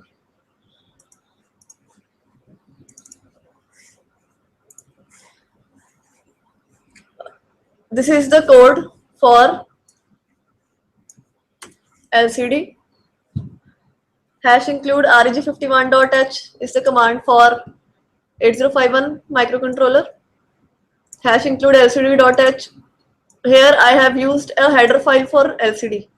So it is to be mentioned over here. If you are using any kind of header file or function that is not already present in the library, you have to attach that function in the source group of your Keel code, and you have to mention that library on the top of the code over here. Next, we have mentioned the LCD connections over here. You can see register select is P0.0, enable is P0.1, and D0 to D7 are the 8 data pins, and these are connected to port 2, P2.0 to P2.7. And after giving the LCD connections, we start with the main program. Void delay, this is a simple delay generating loop. We have chosen a delay loop using 2 nested for loops. This is the main function. Int I LCD 8 underscore this is the initializing command. While 1 LCD 8 underscore set cursor. These functions that you can see in this code, LCD 8 underscore write string, set cursor, shift right, shift left, these are all the functions included in this LCD header file. So by directly choosing those functions, I am writing this program, and it is making the code more simpler to write if you include the header files. LCD 8 underscore write string. So we initialize the LCD, we set cursor to the first row and first column. That is the first position. We write the string. This is an LCD code in Proteus. You can change this string and display something else also on the module. Next is for loop.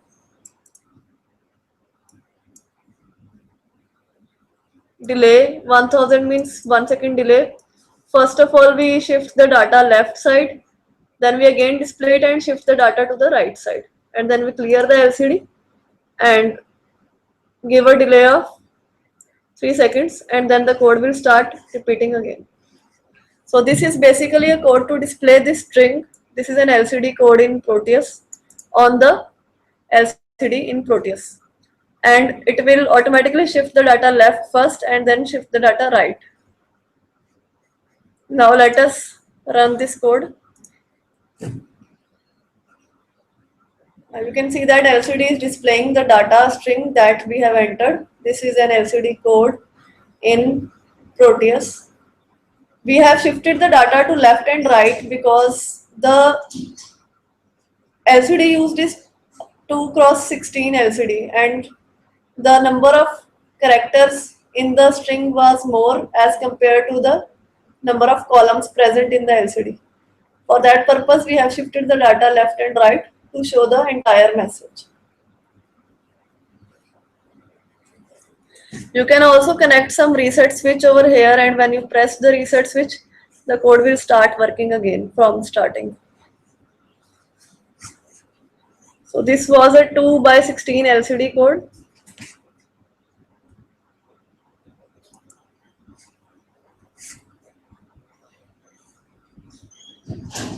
Now let's shift to a motor interfacing example.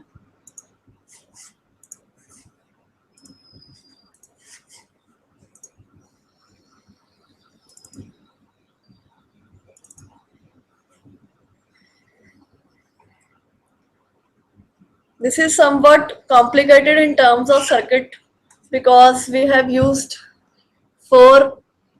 this is a general purpose. You can see from the starting, this is a general purpose 8051 microcontroller, and we have connected same crystal circuit and these two capacitors with it and a reset circuit.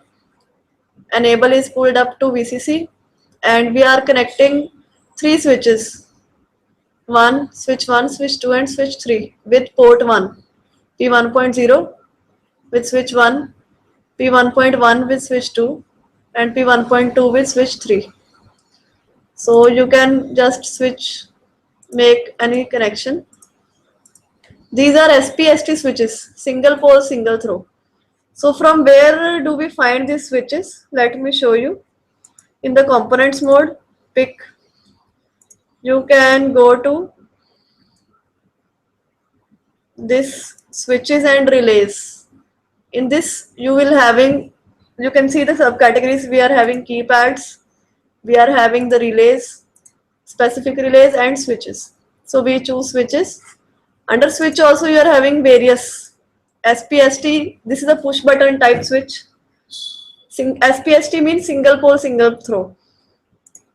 We are having these dip switches, different 7-way switches, momentary switches, latch switches, rotatory switches. DPST means double pole, single throw. DPDT means double pole, double throw switches. And SPDT means single pole, double throw switch. In our program, we only required the single pole, single throw switch. So we have used this SPST momentary action, or you can use SPST latched action. The difference between a momentary action switch and the latched action switch is that momentary switch you will have to press the cursor till you have to make the switch on. While in the latched action, if you press the switch once, it will go to the on position, and when you again press the switch, it will go to the off position. So here you find the switches. Now this is a switch. We do not require now. So we have connected three switches. Again, the three switches are connected to the common ground, and the other sides are connected to P1.0, P1.1 and P1.2. Here you can see that I have connected two motors on the end. You can see these are the two motors, motor 1 and motor 2. These are basically the two DC geared motor, M1 and M2. And now from where I have found these motors? Again, components mode, pick from library. You go to electromechanical. You can see fan, DC fan, motors, different motors. So we have chosen this active simple DC motor model. We are having stepper, BLDC, encoder motor, animated. So mainly requirement is the one having active library. So we chose this. So these are the two motors. And how we are controlling the motors? This is an H-bridge IC. H-bridge is used as a motor driver circuit. This is basically an L293D IC. It is an H-bridge IC. So the working is that if you give a low voltage input, it will always give the high voltage output and high current output that is connected to its power supply. So here you can see that in this L293D section, the power, these are there, it is having 4 VCC and 4 grounds. Here only two are represented. So we have used another 12 volt battery for this L293D and motor section. The other circuit, in previous circuits, we have only used the power supply that we got from the terminals mode. It was a typical 5 volt power supply. Here we have used both 5 volt power supply for the microcontroller section and a 12 volt battery for the motor and L293D section. You can see that this is the 12 volt battery. So the purpose of this battery is that whenever you give the input to this H bridge is having 4 inputs, 1, 2, 3 and 4. So 2 are used for motor 1 and 2 are used for motor 2, and corresponding outputs are output 1, output 2 connected to motor 1, and for input 3 and 4 it is output 3 and 4 connected to motor 2, and other connections are only VCC and ground connections. So whenever you give an input to this, that could be around 3 to 5 volt signal, the output will be only 12 volt signal directly from the battery. So we will directly get a high voltage and high current output to the motors. And so this was the output stage, that is the L293D and the motor part. This is an H bridge motor drive section. Now in order to connect the H bridge with the microcontroller, we have used 4 opto-isolator ICs. These are also called optocoupler ICs. The number is, you can see that I am zooming, 4N35. This is a general purpose opto-isolator IC. What is the function of opto-isolator? On the left side you are having the microcontroller circuit. It is working on low voltage 5 volts, and on the right side you are having DC motors working on higher voltage, that is 12 volts. Or you can also connect more high voltage motors with the relays and other circuits. So in order to provide proper isolation between the driving section and the programming part, control part, that is the microcontroller, we are using opto-isolator ICs. So this 4N35 IC is having 2 inputs. You can see anode and cathode. It is having an LED on the input side and a phototransistor on the output side. So input is an LED. So whenever you give the output of the microcontroller, this LED turns on and the phototransistor directly gives the output to the H bridge through this pull-up resistance. So the data is transmitted through light, therefore no kind of distortion or data transfer is there, only the data is transferred, that is the signal is transferred from input part to the output part, not from the output part to the input part. So this circuit is basically also for back EMF protection from the motors to the microcontroller circuit.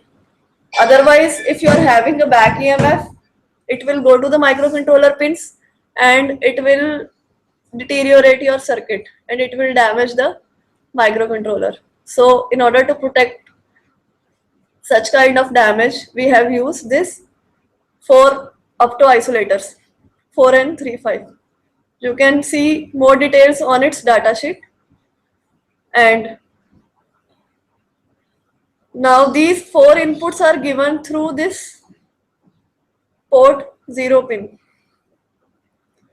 Port 0 is used for giving the 4 inputs. Now you can see that this is another something. So this is a pull-up resistance. Pull-up resistance, you can find it in again the resistor section.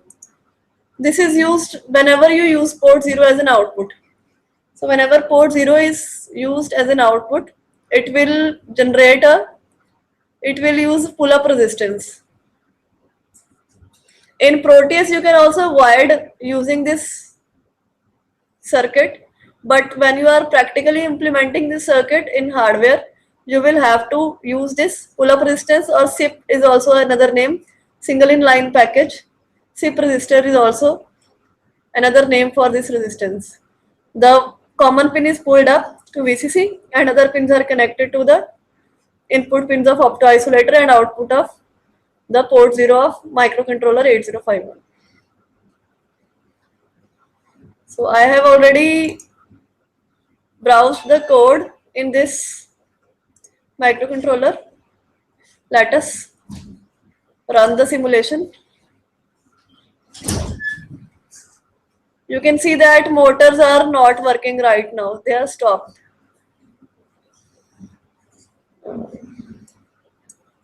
So when you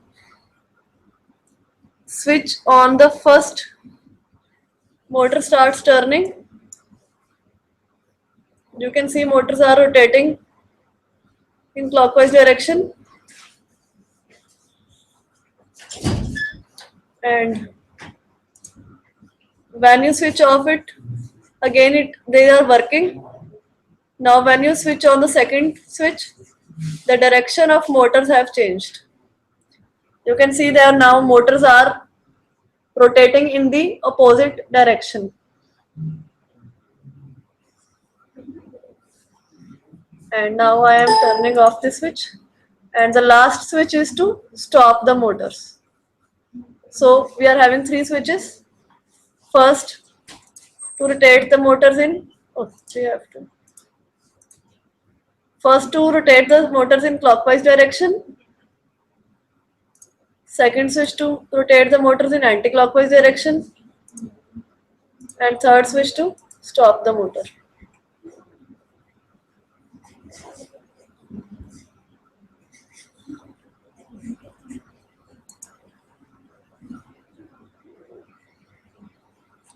Now I will show you from where we have chosen this L293D and opto-isolator ICs.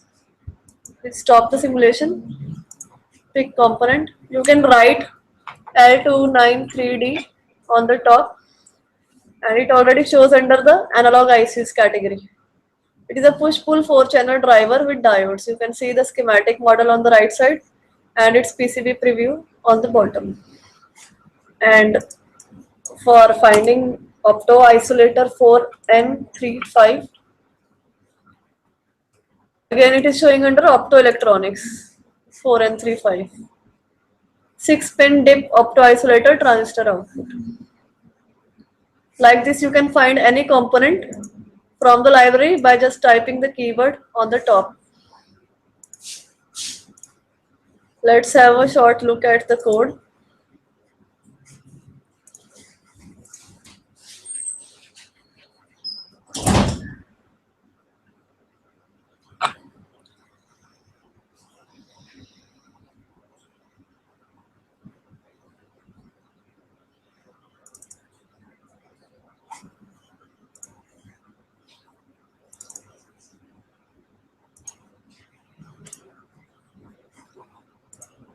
I've made this code in assembly language, but we will also make a C program for it.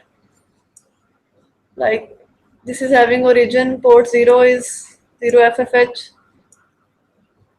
Set bit is used to, again like in the switch code, we have to first make the bit high, and then jump if bit is used to match the value of the pin, if it is high or low. And correspondingly P0.0, 0.1, 0.2 and 0.3 are 4 motor pins are made 1010 or 0101 or all 1, stop the motor. So this is the first part to turn the motor clockwise, to turn the motor anti-clockwise, and to turn the motor stop.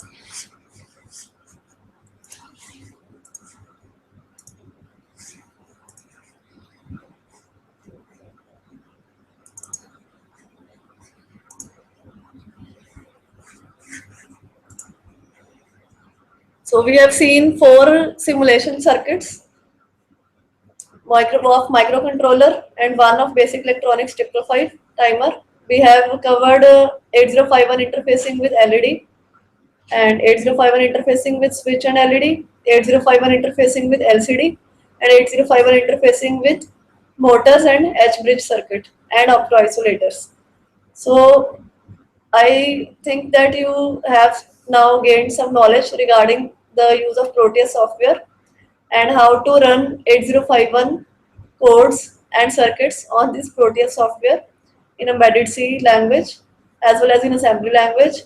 And now there are some more softwares also available for circuit simulation.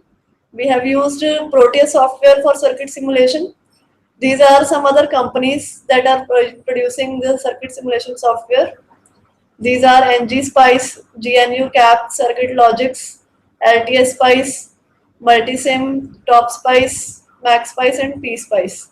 Out of these, over here, PSpice and Multisim are used mostly for circuit simulation, where Multisim is a National Instruments product of LabVIEW, and PSpice is also another software used for circuit simulation.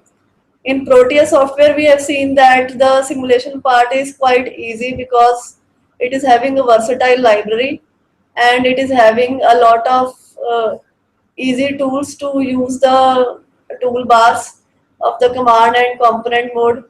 It is also having various instruments like oscilloscope, virtual terminal, digital analyzer, CRO, signal generators, etc. So it is easy to make code in Proteus and run it, and without having any more technical knowledge regarding the background software. So with this, we end up the session, and we have studied the simulation part. Thank you.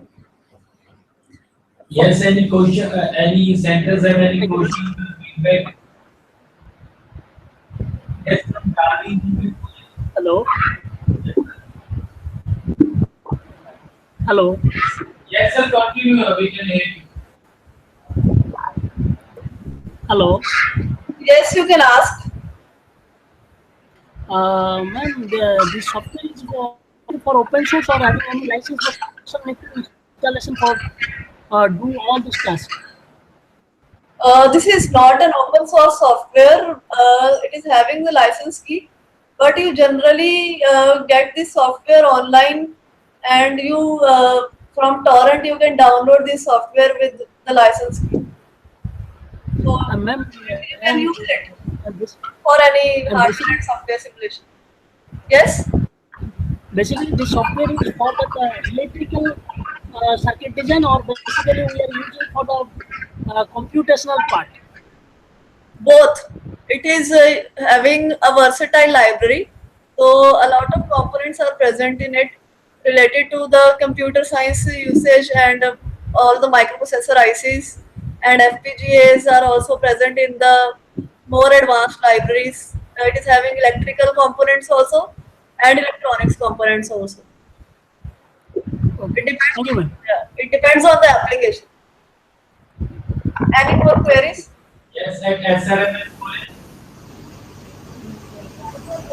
Ma'am, no queries. No doubt.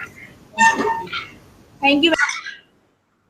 All right, and then ask them to disconnect and we replace them at 10 o'clock. Okay, now so we are.